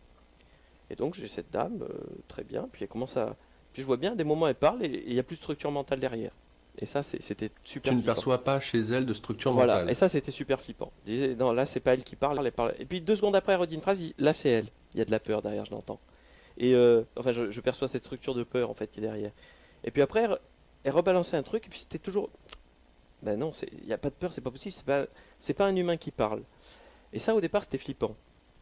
Donc je dis, bon, elle connecte vraiment quelque chose. Je veux pas trop savoir quoi, mais. Et puis la dame, elle est très gentille, puis elle dit, tiens, il y a un archange qui arrive. Et moi, j'ai un truc monstrueux au-dessus de la tête. Je fais, ah, c'est quoi ce truc qui vibre à une fréquence pas possible? Ah, bah tiens, là, il vous refait le coronal parce qu'il est mal fait. Et moi, je peux te dire que je le sens quand on me refait le coronal. Le truc, il te trifouille tout, il te remet tout. Et puis ah ouais. Et elle disait, moi je disais, bon, j'aurais dit, elle fume la moquette, mais sauf que moi, je le vivais en direct live de l'autre côté du fil, quoi. Donc, et puis, je disais, bon, bah, ah ouais, effectivement. Puis d'un coup, il y avait, je percevais plein de choses en plus. Tiens, je suis monté d'un niveau dimensionnel de perception en plus derrière. Parce qu'en gros, je percevais à 20 cm. Tiens, maintenant, je perçois à 70, 80. Et puis même, il dit, ah, tiens, j'ai plus de distance d'un coup. Je me perçois sans distance. Et l'autre, elle dit, ah, bah là, on vous a ouvert le monde spirituel, machin. Puis pour moi, tu m'enlevais, c'est comme si tu m'avais enlevé 10 couches de cellophane. Et d'un coup, il n'y a plus de distance partout. Je dis, ah ouais. Elle utilise des mots que je n'aurais pas utilisés. Mais c'est bien la même chose qu'on perçoit, c'était un peu comme Pascal. Sauf que elle le dit dans un autre référentiel que moi. Sauf que ce qu'elle voit, c'est réel, je le vis. Elle a raison, j'ai ouvert un accès à quelque chose qui n'a pas de limite. Ça doit être ça le monde spirituel. Et depuis, effectivement, je peux aller toucher ces énergies qu'on appelle anges-archanges. Ouais, je peux aller les toucher. Alors qu'avant, je ne les percevais pas dans l'océan. Voilà. Donc à ce moment-là, déjà, ça a commencé à basculer doucement. J'ai commencé à accepter, de dire, ben, ce gros tas d'énergie qui discute avec moi, qui me donne une information, qui trafique mon corps quand j'ai besoin d'aide, ou qui, bah là, il y a une énergie qui me plaît pas, bah lui, hop, l'énergie elle s'approche, j'ai pas envie, lui il se met au milieu, il la recule, et puis je dis tu peux pas m'aider, il fait tiens, je la renvoie d'où elle vient, il n'y a pas de souci, et ah ouais, elle est plus là, d'accord. Donc tu vois bien que quand même il y a une conscience, ça discute, mais en même temps, pour moi l'information qui a été très claire, c'est de dire j'accepte non seulement que je suis dans un océan d'énergie, mais que tout cet océan d'énergie est plein de consciences qui sont imbriquées les unes dans les autres. Pour moi, l'information était très claire. Parce que pour moi, l'archange, quand je lui posais la question, la notion de hiérarchie, tout ça, ça n'existait pas. Il disait, mais pourquoi tu prends soin de moi? Bah, parce que t'es moi. Lui, il répondait cash, quoi. Il disait, bah, t'es moi, je prends soin de toi. Donc tu l'entendais là pour le coup. Bah, T'avais disons une que l'information, clairaudience. je l'avais. Bah oui, parce que ça s'était développé à force de bosser sur moi, tout simplement. J'avais déjà l'information, mais elle était sans forme. C'est pas des phrases, hein. Mais l'information, clairement, c'était ça. C'était mais je t'aide parce que t'es moi. Et donc, en fait, après, j'ai développé des techniques. En fait, j'ai compris tout bêtement. J'ai dit, parce qu'en fait, j'ai travaillé avec Jean-Pierre Martinez, lui, qui est clairsentient. Et l'info, elle était simple. Tu lui dis, si j'ai bien compris l'information que tu m'as donnée, mets-toi là, et sinon, tu te mets là. Et toi, tu tâtes. Tu peux pas traiter un archange, tu peux pas le louper. Hein. S'il est à droite ou à gauche, il y est, quoi. Et donc, en fait, comme ça, en faisant des recoupements, j'ai pu affiner ma clairaudience, tout simplement. Simplement en lui disant, bah, déplace-toi de ce côté si je suis sur la bonne info, mets-toi au milieu si je comprends à moitié mais je suis en train d'interpréter avec des trucs à la con, ou mets-toi à gauche si j'ai rien compris. Voilà. Alors, plusieurs questions sur cette notion d'ange, d'archange. Ouais. Par où commencer? La première serait de savoir, puisque suite à la communication avec cette voyante, elle te dit donc qu'il y a un archange qui est là. Toi, tu le sens au moment où elle te le Ouais. dit. De surcroît, ce n'est pas elle à un moment donné qui parlait. Donc la question serait de savoir qui parlait à travers elle. Est-ce que tu l'as su ou pas? Ça, c'est une autre question. Mhm. Et autre question serait de savoir, est-ce que le travail qu'a fait l'archange sur toi, est-ce qu'ils les font, ces travaux, sur nous tous, à notre insu? Si oui, dans quelle mesure finalement est-ce qu'il il nous aide à évoluer? Alors, je vais peut-être répondre dans l'ordre. Alors, effectivement, elle a mis le mot archange dessus. Et moi, j'ai dit, bah tiens, cette énergie qui vibrait de façon à un niveau au-delà de tout ce que je connaissais, qui de toute façon m'était apparue quand j'avais perçu l'infini, en fait, donc la logique pour moi de monde spirituel, j'ai dit, bah, cette énergie, je vais partir du principe dans mon mental, je vais faire une case, je vais dire ça, archange, je connais. C'est tel type d'énergie. Quand je tombe sur ce truc énorme, je sais que c'est un archange. Voilà. Donc je suis parti sur cette thèse au départ. Donc j'aurais pu l'appeler, je sais pas quoi, hein, mais ça paraissait à peu près logique. Et il répondait bien. Je lui disais, est-ce que ce mot-là te convient pour t'appeler? Je lui demande de se déplacer, il va dire oui. C'est généralement comme ça qu'on m'appelle, en gros. C'est parce que lui il s'en fout, hein, tu peux l'appeler comme tu veux. Voilà. Donc ensuite, si j'ai bien suivi, oui, est-ce qu'il travaille sur tout le monde? Oui, sauf qu'il respecte le libre arbitre. Ce qui veut dire qu'il faut qu'il y ait une demande qui soit faite. Donc si tu as une énergie, déjà tu sais pas qu'elle existe, tu y crois pas, puis tu demandes pas, il fait pas. Après, ce qu'il fait à demande, certainement pas. C'est-à-dire que toi, tu vas pouvoir demander d'évoluer, il va t'aider, des fois en te mettant des coups de pied au cul aussi, hein, d'ailleurs, accessoirement, énergétiques, hein, mais qui sont réels. Et ou alors ou en refaisant des choses, mais c'est pas la demande, c'est lui, il va t'aider à te réaliser.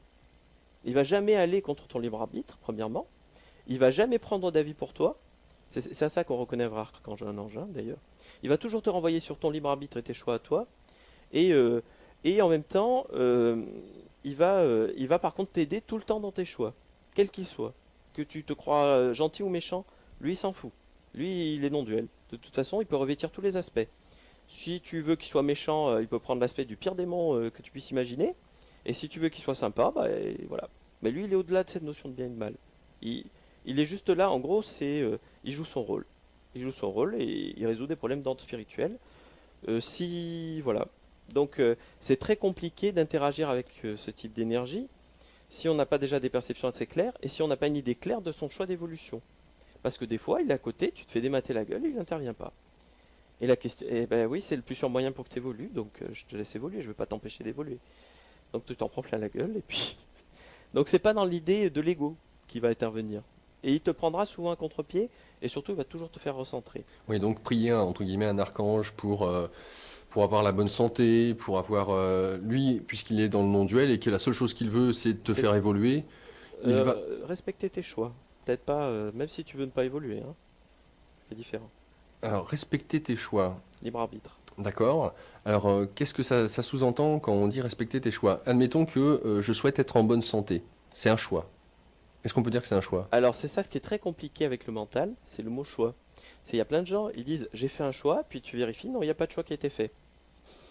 C'est encore pire. Alors et encore, on n'est pas dans l'intention encore, hein. Bah non, c'est le gars, en fait, il a trois structures qui sont mises sur ce choix-là et qui ont déjà pris une décision pour lui. Et si on va pas enlever ces structures dans l'inconscient, il n'est pas capable de faire des choix conscients sur ce Alors, problème-là. développe s'il te plaît. Alors la maladie, tu vas avoir 2 tonnes de croyances qui sont inscrites dans ton inconscient. Si tu veux avoir un choix conscient sur la maladie, il faut être allé enlever toutes ces croyances-là. Et on est sur du lourd, hein. On n'est pas dans du mental, on est sur du causal. C'est-à-dire ce qui crée tes croyances profondes qui sont directement créatrices de l'histoire dans laquelle tu es. Donc si tu es dans un monde où la maladie, on t'a enseigné toute ta vie que ça marchait comme ça et pas autrement, tu as intérêt à beaucoup bosser pour toi pour atteindre des niveaux où tu peux enlever les croyances qu'il y a dessus, qui font des choix automatiques pour toi. Après, il faudrait comprendre à quoi sert la maladie. Parce que c'est une évolution des fois, hein. C'est d'ailleurs meilleur des fois. Et ensuite, il faudrait comprendre quel intérêt tu aurais de l'enlever. Si tu enlèves cette maladie, est-ce que ça va pas te rajouter des événements que tu n'as pas envie de vivre du tout? Est-ce que cette grippe, c'est pas mieux que d'être obligé d'aller analyser toute ta dynastie et de lâcher le rôle de souverain dans ta dynastie? Et que cette grippe, elle t'évacue en 3 jours, là où tu passerais 6 mois à faire des recherches spirituelles pour nettoyer tout ce merdier. Voilà, donc la maladie, c'est une évolution. Donc, c'est notre perception duel, et bien évidemment, moi quand je suis malade, je suis pas content, hein, c'est bien évident, qui pose problème.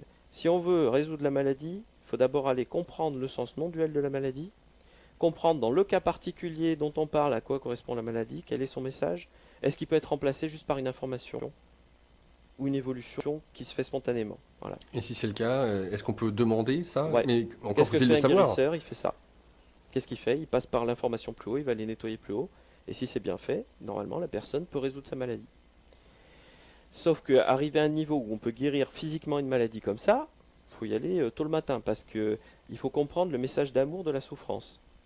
Et ça, faut y aller, hein. Personnellement, je m'amuse pas, hein. La seule chose que je peux faire dans une certaine mesure, c'est accepter que d'un coup, j'ai des os qui bloquent, parce que souvent, après, ça va être justement, attention, quand on va dans un sens, on va aussi dans l'autre, toujours.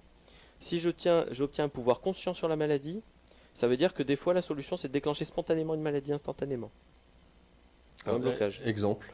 Exemple, à un moment, alors, plus tu vas, là il faut connecter la Terre quand même, hein. Là je te décris des montées vers le ciel, mais plus tu vas connecter la Terre, plus en fait ton ressenti va redescendre vers le corps aussi. Sauf que tu vas commencer à sentir tes molécules, tes cellules, tu vas pouvoir discuter avec tes cellules, avec tes os, voilà. Et eux, ils vont avoir des messages précis. Tu es en train de travailler sur quelque chose, d'un coup tu as ton genou qui bloque, et qui te fait un mal de chien, hein, mais aller aux urgences, hein. Écoutes le message, tu laisses passer, et ça se débloque instantanément. Tu dors la nuit et tu te démets 3 côtes en dormant la nuit, hein. En fait, tu écoutes le message et puis ça se remet. Tu l'écoutes pas, tu vas chez l'ostéo, il te remet droit, tu ressors, tu fais un faux mouvement, ça se redécale. Donc la maladie, c'est ça. C'est un moment, tu acceptes que si ça devient des choix conscients ou semi-conscients, et ben ça va aussi être un message qui va t'arriver spontanément d'un coup. Où tu es là, d'un coup la vue se brouille. Et ah ben je veux pas voir quelque chose, si tu arrives à voir l'info, parce que en gros il y en a un autre qui t'aide, hein, parce que sur soi c'est mission impossible, il te résout ça, 2 minutes après la vue est revenue. Tu vois, c'est des choses comme ça. C'est-à-dire qu'il y a de plus en plus de collaboration avec le corps, avec l'esprit, mais en même temps on réalise que ce corps-là il a aussi une conscience, que même le doigt il en a une, que tous les organes ils en ont une, qu'ils ont tous des messages à faire passer, et que bah, bloquer c'est le meilleur message qu'ils peuvent faire passer des fois. Oui, encore quand tu nous dis que, par exemple, le genou, il a une information à faire passer, un message, encore faudra-t-il savoir comment écouter le message. Je suis sûr qu'il y a plein d'auditeurs, ils sont assez familiarisés à la radio, pour ouais. dire, bah ouais, j'aimerais bien communiquer avec mon corps quand j'ai mal à mon petit orteil. Ce qui est très intéressant, c'est, alors, soit on est clairvoyant, ça c'est toujours la même problématique, hein, et on sait discuter avec ses os, ce qui est quand même pas courant. Soit, c'est vrai que, alors, moi il y a un bouquin que j'aime bien, c'est de Michel Oudoul, dis-moi où tu as mal, je te dirai ce que tu as. Et qui est souvent assez pertinent sur la raison, parce que le gars, il a justement bien étudié le rapport entre l'élément du corps, la maladie, et le message qui est caché derrière. Et effectivement, c'est une piste intéressante qui est derrière. Mais il n'empêche qu'à un moment, il faut bien accepter qu'on est des humains, à un certain niveau d'évolution, et qu'à notre niveau d'évolution, le corps, il s'exprime en bloquant. Et que vouloir cesser d'être humain et faire un saut quantique dans des niveaux qui sont 10 000 ans en avant, bah, c'est pas possible comme ça.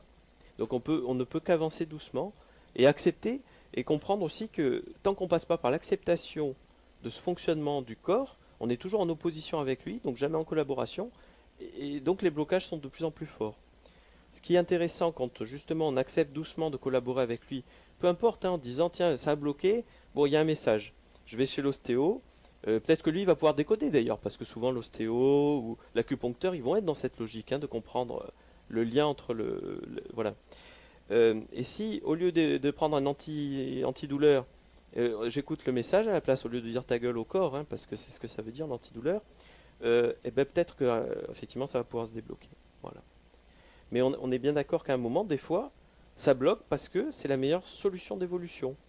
Et à notre niveau relatif d'ego, de survie, donc ça fait toujours chier quand ça bloque. Donc on n'a rien à faire de l'évolution spirituelle dans ces moments-là. Mais c'est pas trop le choix des parts plus haut. Donc voilà.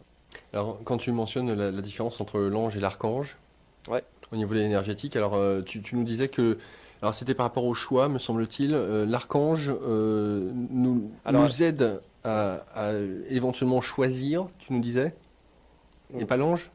non, j'ai pas dit ça. Excuse-moi. Alors, non, mais je veux dire, il n'y a pas de souci. Il y a différents types d'énergie qu'on va appeler ange et archange. Moi, quand je les check, c'est énergie extraterrestre que ça répond en face. Ça répond pas du tout la même chose. Énergie extraterrestre ou non terrestre, ça veut dire c'est nous-mêmes dans des niveaux d'évolution vachement plus haut, beaucoup plus haut. Sauf que c'est dans du relatif quand même. Donc les trois quarts des gens qui channelisent ou qui communiquent avec des archanges communiquent en réalité avec des énergies non terrestres, qui correspondent à ce qu'on peut imaginer, fabuleusement, des consciences énormes d'énergie, des galaxies en conscience. Allez, si tu veux une idée de ce que peut être un archange dans ce niveau d'évolution dans le relatif. Un vrai archange, un vrai ange se tient dans l'absolu. Il est de dimension infinie. Il ne descend jamais dans du relatif, il ne s'incarne jamais. Donc cela, on ne les perçoit que quand on a ouvert la notion d'infini dans ses perceptions. Ça ne se fait pas en 5 minutes. Et c'est quand on commence à percevoir l'infini. Ce qui veut dire aussi qu'on est obligé, pour les percevoir vraiment, de percevoir le sans forme, qui est un niveau au-dessus de l'énergie. Donc là, on rentre dans la notion de vacuité, de silence, de conscience absolue. Et c'est cette conscience-là qui est capable de ramener l'information, parce qu'au niveau énergétique, de toute façon, le plus petit des anges, il vibre pour nous à la même fréquence qu'un archange, vu que c'est le maximum qu'on puisse supporter de toute façon. Donc il va se mettre toujours à la fréquence qu'on peut supporter, pour pas qu'on grille rien qu'en essayant de le toucher. Voilà. Mais à un moment, il faut comprendre qu'on est obligé de passer encore par un niveau au-dessus pour concevoir ce genre d'énergie qui nous dépasse complètement. Et passer par la part absolue qui sait tout pour avoir l'information. Sinon, c'est pas si simple de savoir à quoi on s'adresse. Voilà, tout simplement parce qu'à un moment, on est très vite dépassé, nous, au niveau vibratoire. On n'est pas grand-chose dans l'évolution. Donc, il y a plein de choses. Conscience est beaucoup plus puissante que nous. Et voilà. La notion d'ange, c'est, si je décris ça en termes relatifs, donc ceux qu'on appelle anges, mais qui en réalité sont des êtres relatifs, ça va être une planète en conscience, si je te le décris au minimum de compréhension pour nous. Un archange, ça va être une galaxie en conscience. Un Bouddha, ça va être un univers en conscience. Voilà, pour avoir une idée de niveau d'évolution. Donc, quand tu parles à une galaxie en conscience qui considère qu'elle-même est consciente de toutes ses planètes et de tous ses habitants, et qu'elle est le moindre microbe de chacune de ces planètes, elle va aider tout le monde, puisqu'elle dit tu es moi. Moi, l'image que j'avais la plus simple, c'est de dire, imagine tu es une poussière sur une molécule dans le pied, d'une molécule du pied, et l'archange c'est l'énergie du pied. Bah oui, il prend soin de toi, t'es lui. Tu vois ce que je veux dire? Donc il y a une logique de conscience imbriquée, Ouais, de poupée plus en plus russe. grande, en poupée russe, et multidimensionnelle en plus. Donc très très difficile à comprendre pour notre esprit. Et en sachant que toi, plus tu vas contacter ces niveaux dimensionnels, plus ton corps devient quelque chose de... Parce que toi-même, pour atteindre ces niveaux, ton corps n'est plus un corps en 3 dimensions. Donc quand tu communiques avec une fée qui se tient en 7-8 dimensions, qui est un être déjà très proche de nous, qui gère en fait des grilles de réseau sur la planète. Donc une fée, très clairement, tu vas en trouver dans les régions, tu vas en trouver à des endroits précis, et en fait, pratiquement partout, elles quadrillent des réseaux. Leur tâche, c'est quoi? C'est maintenir en gros la vie que les plantes poussent, quoi, entre autres. Enfin, voilà, mais plus que ça encore. 7-8 dimensions, ça veut dire que ton corps, déjà, c'est un temple à ce niveau-là. C'est quelque chose dans 7-8 dimensions, c'est immense. Et l'esprit, quand il vient t'aider, il visite ton corps. Et lui, il visite un monument. Quand tu dis l'esprit de la fée? Oui, la fée, tu discutes avec, elle te dit tiens, t'as un problème, un chakra, je peux te le résoudre. Elle va rentrer dans ton corps. Et puis tu la sens, bon, à ma perception, tu sens qu'elle te visite comme si t'étais un immeuble, quoi. Et elle te trimballe à droite à gauche, tu sais pas ce qu'elle fout. Mais il n'empêche que, ah ouais, tiens, ça s'est remis droit, ça va beaucoup mieux. Voilà. Puis après, elle ressort, elle fait voilà, je t'ai refoutu ça droit. Donc ça, c'est un certain niveau dimensionnel. Archange, t'es sur du niveau infini. Donc tu regardes à l'intérieur, il y a l'univers quand tu regardes dans ces niveaux infinis. Et tu vois plein de planètes, plein de trucs. Ouais, t'es l'univers entier, quoi. Donc tu vois ce que je veux dire, c'est en même temps que toi tu perçois, tu es obligé toi de devenir toutes ces choses-là. Hein, c'est un petit peu difficile à expliquer. C'est pour ça que expliquer au jour le jour comme je le faisais, c'est vachement plus simple à comprendre parce que c'est mon vécu du jour. Alors que là, je suis en train de te donner avec du recul et des perceptions qui ont largement augmenté et qui regardent de vachement plus haut, quelque chose qui est justement qui serait très difficile à comprendre en fin de compte, si pas vécu. Voilà. Vous êtes à l'écoute de la radio ici maintenant 95.2 Paris-Île-de-France, ici maintenant.com pour nous écouter, nous regarder via internet. Ce soir avec nous Christophe Alain, A2L A-I-N, journal d'un éveil du troisième œil, 90 expériences d'un autodidacte du spirituel, ça c'est pour le tome 1 aux éditions Interkeltia ou Atlante, vous pouvez le trouver dans les deux éditions, ou toujours de Christophe, Journal d'un éveil du troisième œil, tome 2, Esprit et monde spirituel, celui-ci aux éditions Atlante, avec Christelle Seval pour représenter ce soir les éditions Atlante ou Interkeltia. D'ailleurs, on rappelle le site Interkeltia. www.interkeltia.com pour acheter les livres de Christophe, par exemple. Par exemple, ou les grandes librairies, mais vous avez la possibilité de les avoir moins chers, me semble-t-il, via directement le site internet. Moins cher, c'est-à-dire que je fais 5% de réduction comme Amazon. À partir d'un certain nombre de livres aussi, je ne fais plus payer de frais de port. Mais surtout, je tiens quand même à dire aux gens que ça nous aide énormément de passer par le site parce que quand les gens achètent en librairie, en fait, le réseau de distribution prélève 60% du prix du livre. Voilà. Ah oui, c'est énorme. Et c'est pour ça que quand les gens achètent chez moi, en fait, les auteurs touchent plus en pourcentage, et moi aussi, et ça nous aide à vivre. Voilà. Bah oui, tout simplement. Oui. C'est QFD. Je propose pour les auditeurs, alors déjà on a fait un premier pas, si on peut dire ça comme ça. Un petit saut quantique. Un petit saut quantique. On va ouvrir le standard pour les auditeurs qu'ils aient l'occasion de poser des questions, sachant qu'on fera à nouveau une coupure où on aura l'occasion d'aborder d'autres éléments. Allez, juste avant d'aborder les elfes, etc., j'aimerais qu'on puisse, si tu le veux bien, parler des pets névroses. Mais ça m'a beaucoup amusé, ce que tu faisais avec Pascal. Donc ça, c'était durant les 10 années où tu as eu l'occasion, après ta montée de Kundalini, de vous amuser avec Pascal, nous dis-tu. Voilà. Ah, mais vous étiez c'est des bourrins. Hein. On était des bourrins. Ouais, des bourrins. Pet névrose. Donc, maso, quand même, là. Qui n'a pas des névroses? Bah voilà, alors donc Christophe et son ami Pascal s'amusaient à faire ces pet névroses. Alors qu'est-ce que ça veut dire que pet névrose?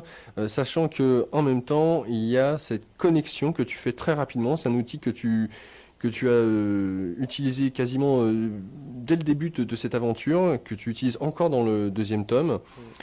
C'est à savoir la connexion avec ton toi du futur. Ah oui, il faut parler des ouvertures temporelles. Oh, alors là, c'est plus un saut quantique qu'on va faire. Ouais.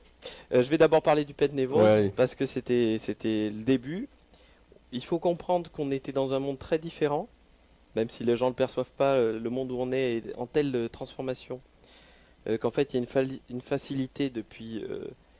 qui est abominable. Hein. Tous les mois, on fait des sauts d'évolution tellement énormes que... À l'échelle de l'humanité, là. Ah ouais, à l'échelle collective. On en reparlera aussi, ouais. Voilà, mais ça, on pourra en parler.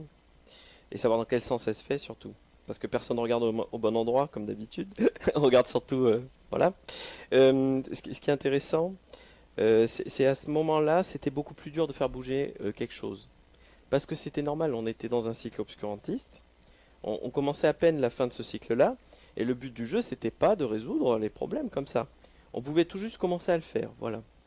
Donc en fait, nous, ce qu'on faisait, c'est que on disait, on va aller résoudre tel problème parce que j'ai tel comportement qui m'énerve. Hein, je vois bien que là, mon comportement est abominable et puis j'ai envie de le changer. Ça partait de là. Donc l'autre se mettait en face et disait, on va parler de ça. Alors moi, je fonctionnais complètement différemment de Pascal. C'était vraiment, je faisais parler par Pascal. Puis j'écoutais, je disais tiens, là j'ai vu la structure. Donc on va aller la toucher pour lui faire un peu mal. Donc hop, je disais les mots qui allaient toucher la structure. Donc lui il sortait le mouchoir parce que je peux te dire qu'il pleurait direct. Parce que t'as beau être costaud, on touche la structure, je peux te dire tu pleures. Hein, ça, voilà. Et on insistait. jusqu'à ce que, à un moment, bah, ça sautait tout ça. Mais ça pouvait durer 1 heure et demie, 2 heures, et l'autre il en chiait quoi, hein. C'était vraiment un côté maso. Pascal, lui, qui était à ce moment-là vraiment bien meilleur que moi sur la clairaudience parce que justement il s'en foutait de tout alors que moi je voulais tout contrôler avec le mental. Et ben il sortait son jeu de runes là, et puis il faisait ses tirages qu'il avait inventé lui hein, en plus, hein. Puis d'ailleurs c'était énervant pour le mental parce que genre il me sortait 2 fois les mêmes runes à chaque fois, puis chaque fois il interprétait différemment. Sauf que c'était juste à chaque fois, bah oui parce que c'est pas la rune qui est importante, c'est ce qu'on connecte derrière, bien sûr. Et lui, donc, il utilisait ce truc-là, puis sortait les schémas. Et on était parti du principe, on va retrouver l'événement de l'enfance qui provoque. La névrose. En sachant que ça marche peut-être pas comme ça, hein, d'ailleurs. C'est ça qui est amusant. Mais sauf que c'était une porte d'entrée. Et puis ça tombait bien. Moi, la psychologie, Freud, tout ça, ça me parlait parce qu'on m'en avait parlé quand j'étais petit. Donc c'était une porte d'entrée pour moi. Voilà. En sachant que ça marche peut-être même d'ailleurs pas du tout comme ça. C'est ça qui est assez amusant. Mais pourtant, on arrivait quand même à faire sauter des schémas. Parce que quand même l'intention y était, puis on trifouillait jusqu'à... En gros, on bidouillait comme des malades hein, sur nos esprits. On était vraiment cadus quand même à l'époque. Et on repartait en vrac. Enfin, c'était... Bon, voilà. Et on y passait un temps fou, quoi. Voilà. Alors ça c'est pour le pet névrose, pour le truc fun. Voilà. On peut dire ça Mais on comme y ça. gagnait, hein, on y gagnait. Parce que quand même, on partait un peu en vrac, mais on avait lâché quelque chose quand même. On sentait qu'il y avait une rigidité qui était partie. Donc on arrivait à des résultats. Sinon, on n'aurait pas continué, hein. Et on avait que ça comme outil. Donc voilà. Alors comment alors, sachant que alors ce qui est aussi important, tu parlais à un moment donné de cette voyante que tu contactes, sachant aussi que tu as rencontré une autre alors, thérapeute, voire plusieurs même d'ailleurs, Mm. dont une qui t'a retourné façon de parler, qui elle t'a dit clairement qui tu étais, ce pourquoi tu étais là. Alors, disons que elle, ce qu'elle m'a sorti, c'est mes constructions spirituelles. C'est ce que j'explique.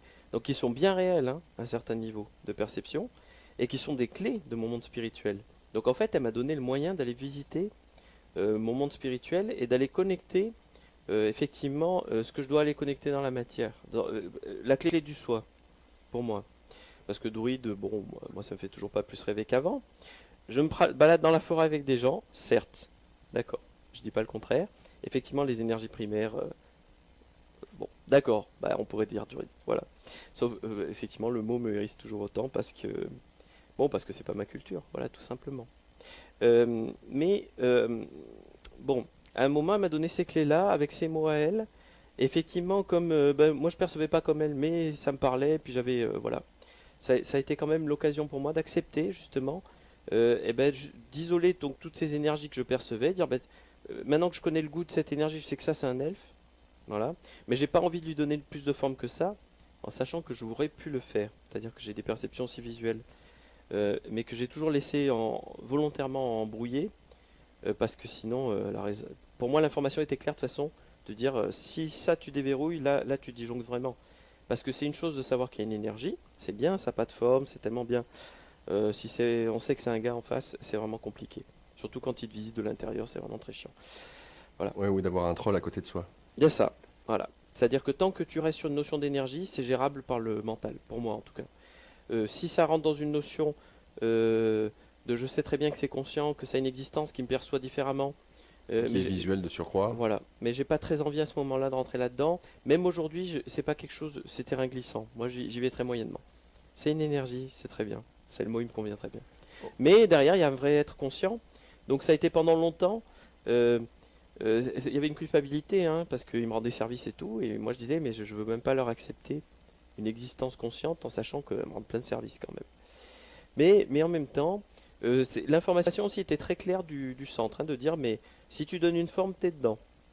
La clé, toi, si tu veux pas rester bloqué à ces niveaux-là, sinon tu vas parler avec des elfes toute ta vie, hein. Si tu veux continuer à évoluer, maintenant je te donne directement la clé. Oublie la forme. Tant qu'il y a une forme, t'es baisé. C'est dès que tu auras plus de forme, là tu seras dans du réel. Tant qu'il y a une forme, t'es dans une construction. Donc connaître ces constructions, les visiter, oui, parce que l'information c'était de toute façon. Parce que moi au départ, mon idée c'était de dire bon les lutins, tout ça. Et si je faisais un saut direct dans la vacuité, ça a l'air tellement bien. C'est tellement plus politiquement correct aussi, hein, de faire comme les bouddhistes et tout. Sauf que l'information en face c'était non, mais tu dois visiter ton monde spirituel pour aller le déstructurer. Si tu ne le visites pas et si tu n'acceptes pas tes constructions, tu montes pas au-delà du mental, tu restes bloqué dans du mental. Donc si tu veux rentrer dans la vacuité sans passer par le monde spirituel, bah, tu vas juste faire un mental qui croient à la vacuité. C'est tout. Donc tu vas rester dans du mental. Donc à un moment, l'info, c'est Alice au pays des merveilles. C'est, tu veux pas rester avec la gouvernante, il faut suivre le lapin. D'accord. Et le lapin, lui, il t'emmène dans des trucs délirants et qui te prennent à contre-pied en plus, hein, tout le temps. Des trucs qui te font chier. T'as surtout pas envie d'aller voir ça. Et en plus, c'est délirant. Sauf que n'empêche, c'est tes constructions. C'est comme ça que tu as créé ton monde. Donc à un moment, si tu veux aller voir comment tu es structuré, bah, il faut y aller. Alors, quand Voilà. tu parles de monde spirituel, comment tu pourrais le dire? Parce que là, nous as parlé à un moment donné du monde causal Oula. et le monde D'accord. spirituel. Alors, je vais essayer de définir ça sur plusieurs niveaux en étant le plus simple possible, en sachant qu'on pourrait l'exprimer de tellement de manières différentes. Voilà. Sans compter que c'est multidimensionnel. Donc en haut, on a une connexion au monde spirituel. D'accord? Pulsion de mort. Le monde des morts, en fait. En bas, une connexion à la pulsion de vie. Et après, il y a le centre, où se situe en fait la réalité. Mais tant qu'on travaille à cheminer, on connecte le haut, on va aller monter dans la construction spirituelle, qui n'est pas réelle, mais qui est notre connexion à nous pour remonter vers la source, obligatoirement. Donc en fait, on va passer par des constructions spirituelles, ça veut dire que c'est la manière dont on a structuré un niveau beaucoup plus haut que le niveau de notre âme. Enfin voilà, si on peut parler de comment notre âme est structurée. Voilà. On n'est plus en train de psychanalyser un corps et un mental, on va faire une psychanalyse de son âme en fait derrière. C'est ça qui se passe. Donc on va aller visiter quelque chose qui n'est pas forcément en temps linéaire, qui conçoit plein de mondes, qui contient tout, des dieux jusqu'aux extraterrestres en passant par plein de choses, mais qui en même temps ne sont que des constructions. Voilà. Et on va cheminer là-dedans, en se laissant guider par le lapin qui est le ressenti, en fait, tout simplement. Et qui dit, tiens, va parler avec un lutin. Voilà, c'est la clé du monde d'après. Donc tu suis. Une fois que tu as... Bon, à un moment, bah, maintenant, ton maître, c'est lui. Lui, c'est la clé du monde d'après. Et tu peux le vivre aussi bien profondément incarné dans la matière, donc avec des choses réelles, dans le sens matière, ou le vivre dans les rêves, parce que dans les rêves, des fois, tu es dans des rêves qui sont bien plus réels que le monde où on est là. Hein. C'est tu te réveilles, tu t'endors en fait. Ça, c'est extrêmement perturbant. Dans des mondes spirituels, en fait, tu es vachement plus conscient qu'ici, parce qu'ils sont beaucoup plus réels, ces mondes-là. Donc c'est super difficile de ne pas perdre pied si tu rentres dans ces mondes-là, parce que tu vois bien que le sommeil, il est ici. C'est la même logique qu'Inception. Donc je disais, le film, c'est un rêve imbriqué dans un rêve, imbriqué dans un rêve. Et plus tu descends, tout en bas, tu arrives dans la matière, qui est le rêve en fait le plus profond, et où tu es le plus endormi. Et quand tu remontes, bah, tu te réveilles. Donc en fait, pour toi, les mondes que tu visites sont vachement plus réels, et le pire, c'est qu'ils sont. Sauf que c'est quand même pas encore le réel. Donc il faut accepter que c'est encore un rêve, et puis qu'il faut remonter au-dessus. Voilà, donc tout ce cheminement. D'accord, donc on existe à Tous ces niveaux en même temps. Tous ces niveaux en même temps, on existe. Et le but du jeu, c'est de remonter. Et c'est... Alors, pas forcément de remonter. C'est si on déconstruit, en tout cas, cette part-là de l'évolution, c'est pas le but du jeu. Hein. Cette part-là, c'est d'aller déconstruire cette part spirituelle pour voir comment on s'est construit et comprendre en fait le sens de cette vie ici. Parce que, en fait, à un moment, si on remet dans le jeu lui-même de l'humain, on a une part absolue qui se tient dans le monde des morts, dans le monde spirituel, donc dans l'infini. Donc elle est absolue puisqu'elle est infinie. Et elle ne peut pas avoir de corps puisqu'elle est dans un monde où il n'y a pas de fini. Et en fait, elle crée des concepts à partir de la vacuité. Donc dans le monde spirituel, il n'y a rien à part les concepts, des concepts créés par l'absolu. Et ensuite, elle va descendre dans la matière pour aller créer un corps relatif, une forme relative, pour aller expérimenter le concept qu'elle a créé de toute pièce dans la vacuité, qui n'existait absolument pas. Et c'est ensuite le jeu d'échange entre cette part relative et cette part absolue qui joue l'humain. L'humain, c'est ça. Et c'est déjà une séparation en deux parties. Et ça déjà, si on veut, à partir du relatif, remonter vers cet absolu, il faut aller déconstruire la demi-tonne de construction qu'il a mis sur la route entre le monde spirituel et la matière. Et c'est ça ce voyage qu'on fait un moment. Certains le font chez le chaman avec la plante, hein, où tu peux le faire, mais de toutes les manières possibles et imaginables. C'est ce voyage-là qui se passe. Et dans ce voyage, tu vas rencontrer la résolution de l'espace-temps, du futur et du passé. Ça se présente sous forme d'énergie extraterrestre, parce que c'est ça en fait, l'espace-temps. C'est notre civilisation dans d'autres espaces-temps que tu vas devoir résoudre. Donc tu vas devoir résoudre tes connexions avec ces énergies-là pour trouver l'éternel moment présent. Mais d'abord, il faut déconstruire ça. Tu vas trouver les ouvertures temporelles, tu vas trouver le double du passé et du futur. Le double du passé, c'est quoi? C'est ce qui fait que tu crois exister là, dans le présent, sous cette forme. C'est la somme de ton passé sur l'éternité, depuis ta sortie de la vacuité. Donc lui, s'il n'est pas là, vu que toi tu n'es que la somme de ton passé dans cet instant présent, tu ne peux pas exister sous cette forme. Donc c'est un outil primordial pour faire semblant d'exister. Et de l'autre côté, tu as le double du futur qui lui check toutes les possibilités de chemin pour retourner dans la vacuité, sur l'autre bout du cercle. Et lui, il va te guider. Donc en réalité, tu vis toujours la meilleure journée possible. Parce que lui est allé tester toutes les potentialités. Et il te ramène la meilleure par rapport à ton chemin. Donc en fait, il existe pléthore de potentialités devant, pléthore derrière. Si on regarde l'espace-temps, le passé et le futur, en réalité, changent tout le temps. Parce qu'en fait, ce qui importe, c'est notre expérience dans l'instant présent. Donc s'il y a besoin de changer ton passé pour que tu la vives, ça va se faire. Sauf que comme toi, tu es toujours la somme de ton passé dans le relatif, tu ne le verras pas. Si tu n'as pas connecté cette part absolue qui te donne l'information, dis ben là, ce problème-là a été réglé dans ton passé, donc voilà, tu ne peux pas le savoir. Donc il faut être vraiment sur ces niveaux-là. Donc quand même sur du très, très lourd hein, pour percevoir tout ça. Mais si tu es sur l'intermédiaire en train de visiter ton monde spirituel, tu vas aller discuter avec ces énergies extraterrestres. Pourquoi? Parce que tu as des connexions avec d'autres espaces-temps et que c'est ça qui fait ton expérience du présent. Et donc, les gens qui ont beaucoup de connexions dans la psyché avec d'autres espaces-temps, ils vont être passionnés d'ovnis, de choses de cet ordre-là. Pourquoi? Parce qu'il y a une part inconsciente d'eux qui sait très bien qu'ils existent bien, tout cela. Parce qu'elle regarde dans un autre espace-temps. Et donc, si la personne a des perceptions subtiles, elle va être guidée naturellement vers ces énergies-là. Et qui sont bien réelles en plus. Et qui vont l'aider à résoudre cette notion de passé et de futur. Voilà. Si ensuite il y a des problèmes d'archétype, de manière de construire sa pensée, parce que pareil, notre pensée, il y a une logique il y a des intentions qui partent de la vacuité, qui se manifestent et qui repartent. Ces intentions, à un moment, elles passent du sans-forme à l'énergie. Ce qui fait passer une intention du sans-forme à l'énergie, c'est un archétype, donc un dieu. Et ils existent bien conscients dans des mondes de dieux, et on leur donne bien des noms. Tant que c'est la force, tant qu'elle n'a pas de forme, c'est abstrait.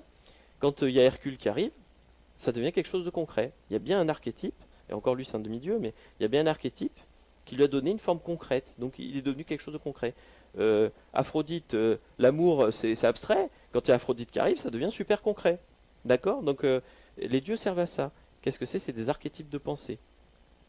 Donc ce qui est bizarre, c'est qu'en fait, et ce qui est très intéressant aussi, c'est qu'en fait, à l'extérieur ou à l'intérieur, tu n'es toujours que face à toi-même, sous tous tes niveaux de fonctionnement. Mais toi-même, pas toi la part relative. Toi, l'absolu qui se contemple lui-même à partir d'une forme relative. D'accord? Voilà. Donc une fois qu'on a compris tout ça, d'accord? C'est compliqué, hein, ce que je dis, c'est ça? Ah ouais, non, mais non, je trouve ça génial. Oui, mais du coup, je peux te l'expliquer, et sinon, je peux pas t'expliquer autrement. Ah oui, non, mais bien sûr. Là, tu vas accepter d'aller visiter ces mondes spirituels qui sont aussi réels que là, soit dans les rêves, soit parce que tu es capable de te déplacer de dimension physiquement, soit parce qu'il y a des gens, a priori, qui peuvent le faire, hein, semble-t-il. Soit tu es capable d'aller percevoir dans ces dimensions, et tu vas résoudre tout ça, et tu vas cheminer pour aller résoudre tes mondes spirituels. Et à un moment, tu vas trouver le sans-forme et la vacuité, et là, tu vas être centré, en fait, à un moment. Mais en fait, ce travail-là ne peut être accompli bien que si le bas se connecte simultanément. Sinon, tu perds pied, en fait. C'est-à-dire qu'à un moment, tu vas te perdre dans tes constructions spirituelles, et comme tu n'auras rien pour t'ancrer avec puissance, pour te ramener dans ton expérience ici et maintenant, tu vas perdre pied. Alors, soit tu vas rentrer dans une logique de psychose, ouais. Parce qu'à un moment, on visite sa psyché, hein, c'est là qu'il y a les connexions espace-temps, et quand il y a un problème là-dedans, là, il y a une vraie psychose qui se met en place. En sachant que si tu n'es pas capable de t'enraciner pour que celle-là elle reste inconsciente, elle peut devenir consciente, et là, tu as vraiment des gens à l'asile psychiatrique qui regardent dans plein d'espace-temps en même temps, mais qui regardent physiquement. Ou qui vivent dans un espace-temps et qui perçoivent dans un autre physiquement. Donc là, vraiment, c'est dingo. Enfin, bon, c'est un problème. Hein. Donc l'idée, c'est quand même, si tu n'es pas enraciné avec assez de puissance en bas pour ramener une information et ne pas perdre pied là où tu vas, à un moment, tu risques la folie. Donc qu'est-ce qui se passe? Comme la part absolue, elle n'est pas là pour te rendre dingo sans raison. Hein, si tu le vis, c'est qu'à un moment, c'est une évolution quand même. Hein, toujours pareil. Mais s'il n'y a pas besoin de te le faire vivre, qu'est-ce qu'elle va faire? Elle va te fermer le haut. Elle va t'empêcher de dépasser un certain niveau, juste pour que tu restes stable mentalement. Hein. Et donc, elle va t'obliger à travailler le bas, à rentrer dans la matière, dans les choses bien réelles, bien concrètes, pour que tu ailles résoudre ton enracinement. Et c'est bizarrement quand tu vas résoudre l'enracinement que le haut va s'ouvrir. Parce que l'absolu va dire, bah tiens, là, tu es un peu plus enraciné, je te fais voir un truc un peu plus haut. Parce que là, je sais que je te récupère, sinon je te récupère plus. Alors, est-ce à dire, 36 000 questions, forcément. Désolé, auditeurs, auditrices, je vais ouvrir le standard d'ici quelques instants. Mais là, une question que j'estime importante. Ouais. Le fait qu'on vive dans la société ou dans le monde dans lequel on est, on aurait tendance à penser qu'on vit dans un monde matérialiste. Donc, il y aurait tendance à viser à nous ancrer. C'est moi qui utilise à dessein ces termes-là.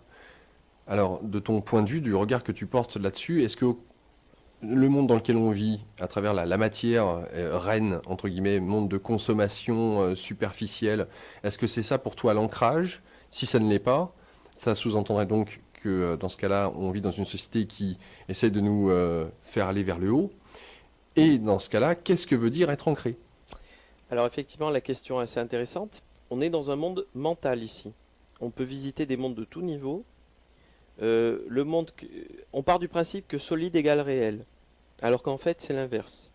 Ce qu'on voit, c'est une projection en 3 dimensions de notre mental. Le monde solide n'existe que par notre mental, et il n'a pas d'existence en dehors de la perception de chacun.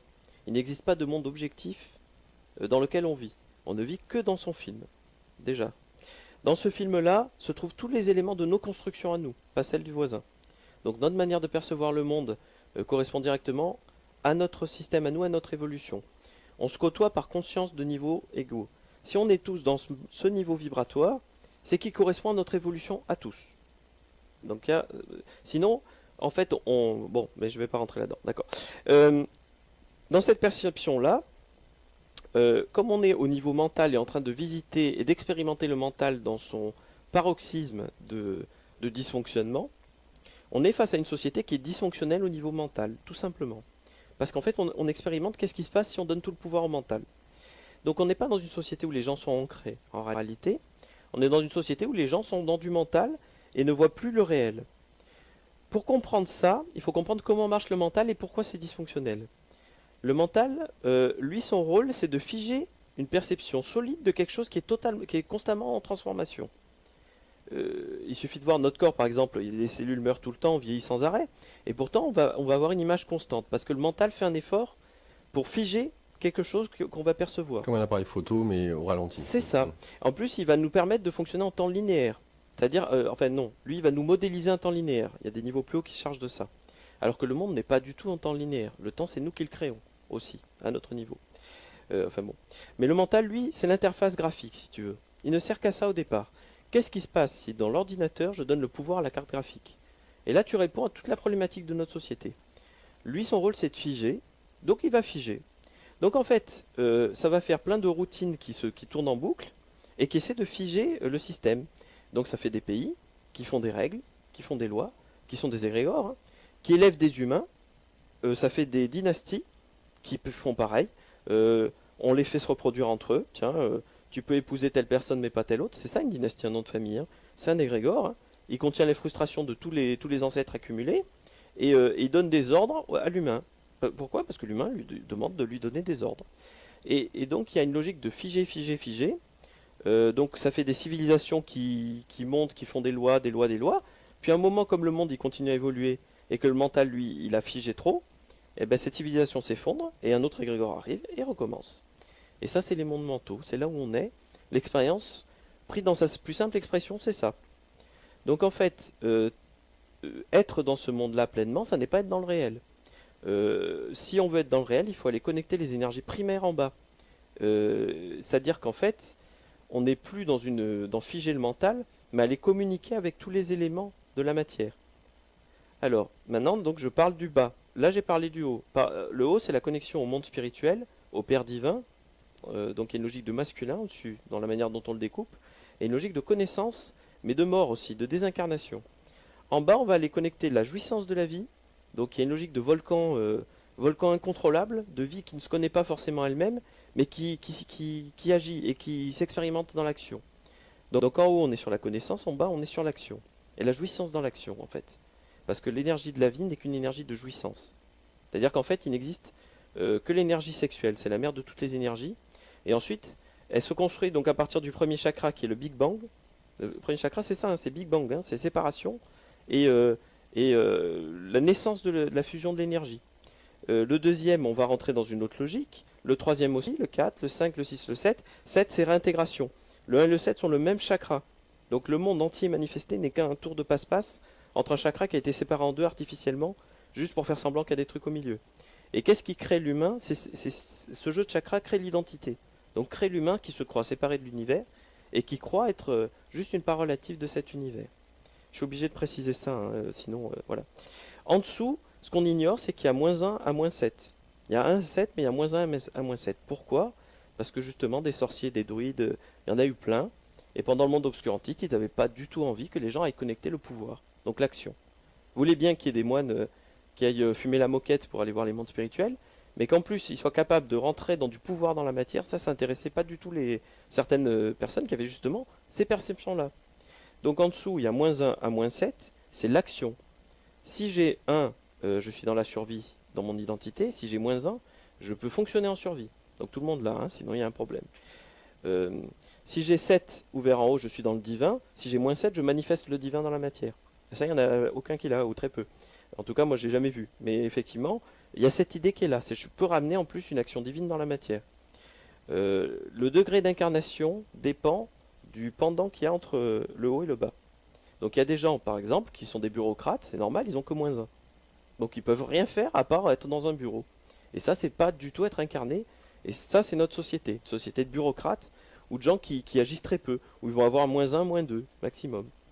Qu'est-ce qu'on fait si on veut rentrer dans le réel? Il faut aller réparer tout ce bas.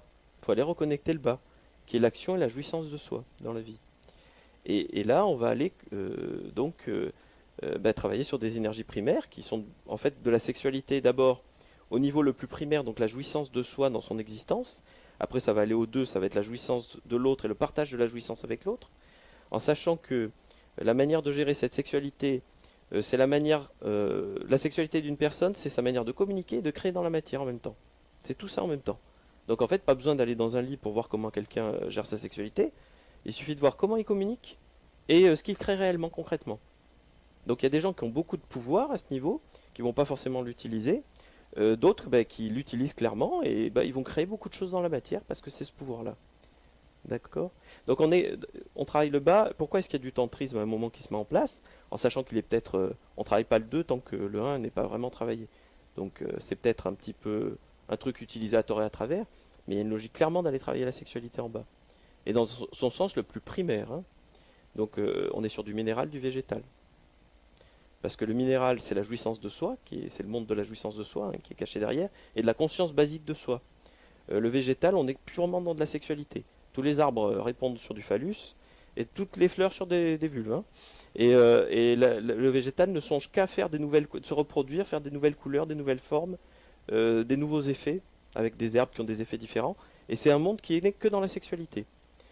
Après, on va arriver à l'animal, qui a encore un autre niveau de conscience, et ensuite à l'humain.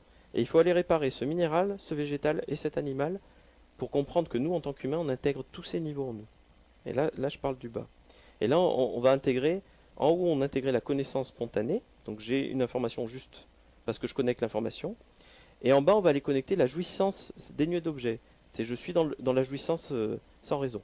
Et quand tu vas regarder ce que j'appelle un névrosé spirituel, entre guillemets, donc le gourou, hein, souvent, le gourou qui veut le pouvoir, et avec les yeux exorbités, puis qui combat contre les extraterrestres dans le monde, voilà. Lui, tu vas pas trouver beaucoup de joie. Si tu vas voir le grand maître machin qui est tout simple, et puis c'est bizarre, lui, il a l'air heureux. Il y a des chances que lui, il est connecté le haut et le bas. Et lui, il en a un peu rien à foutre d'être le grand lutin intergalactique. Ce qui l'intéresse, c'est la jouissance de soi dans l'instant présent. On n'est plus du tout dans la même logique. Sauf que lui, il a vraiment ouvert le monde spirituel. L'autre, il est dans ses constructions spirituelles, il est un peu empêtré dedans. Hein. Voilà, c'est tout. Voilà, donc il y a une vraie différence, en sachant que le niveau où on est aujourd'hui en tant qu'humain basique, on est dans du mental, et on est très déraciné. On n'est plus dans la jouissance de soi. Il suffit de voir notre société, il n'y a plus de jouissance, quoi. On fait des actions répétitives. La seule jouissance que connaissent les gens, c'est quand on les augmente au boulot, quoi, hein, ou quand ils ont un rapport sexuel qui souvent est désastreux de façon comparé à ce que devrait être un vrai rapport sexuel correct. Si on était vraiment dans le partage avec l'autre et pas dans une logique animale de domination. Voilà, donc c'est très différent. Donc notre monde n'est pas... Il est très très loin du réel. Hein. Si on veut vraiment connecter le réel, il faut aller réparer tout ça en bas. Et c'est pas si simple parce que c'est beaucoup plus dur d'aller ouvrir le bas que le haut. Parce qu'en haut, des petits anges, hein, c'est sympa, encore qu'on trouve beaucoup de peur. Mais en bas, bah, il y a tous nos démons, toutes nos peurs de la jouissance de soi. Et il y a tellement de culpabilisation qui est faite depuis des millénaires que souvent, au départ, on va aller voir que des démons. Hein. Parce que c'est nous qui créons des démons là où il n'y a que de la jouissance de soi et de la liberté. Tout simplement. Voilà. C'est encore très vaste. Hein. Ouais. Mais voilà, là, je pense qu'on a les bases. Pour le coup, on a vu le haut, on a vu le bas. Voilà. Voilà. Et non, j'ai pas parlé du centre. Après, je peux t'en parler aussi si tu veux. Ah bah, ce sera avec plaisir, Christophe. Christophe Alain, Journal d'un éveil du troisième œil aux éditions Interkeltia ou Atlante. Les deux sont valables pour ce qui est de l'édition. J'ouvre le standard. Dorénavant, ça fait maintenant 2 heures qu'on est ensemble. Ouais. L'occasion, je pense, pour ceux et celles qui ont écouté l'émission depuis le début, j'espère, de pouvoir poser des questions en conscience, entre guillemets. 08 92 23 95 20, j'ouvre le standard. Ça y est, c'est fait. 08 92 23 95 20.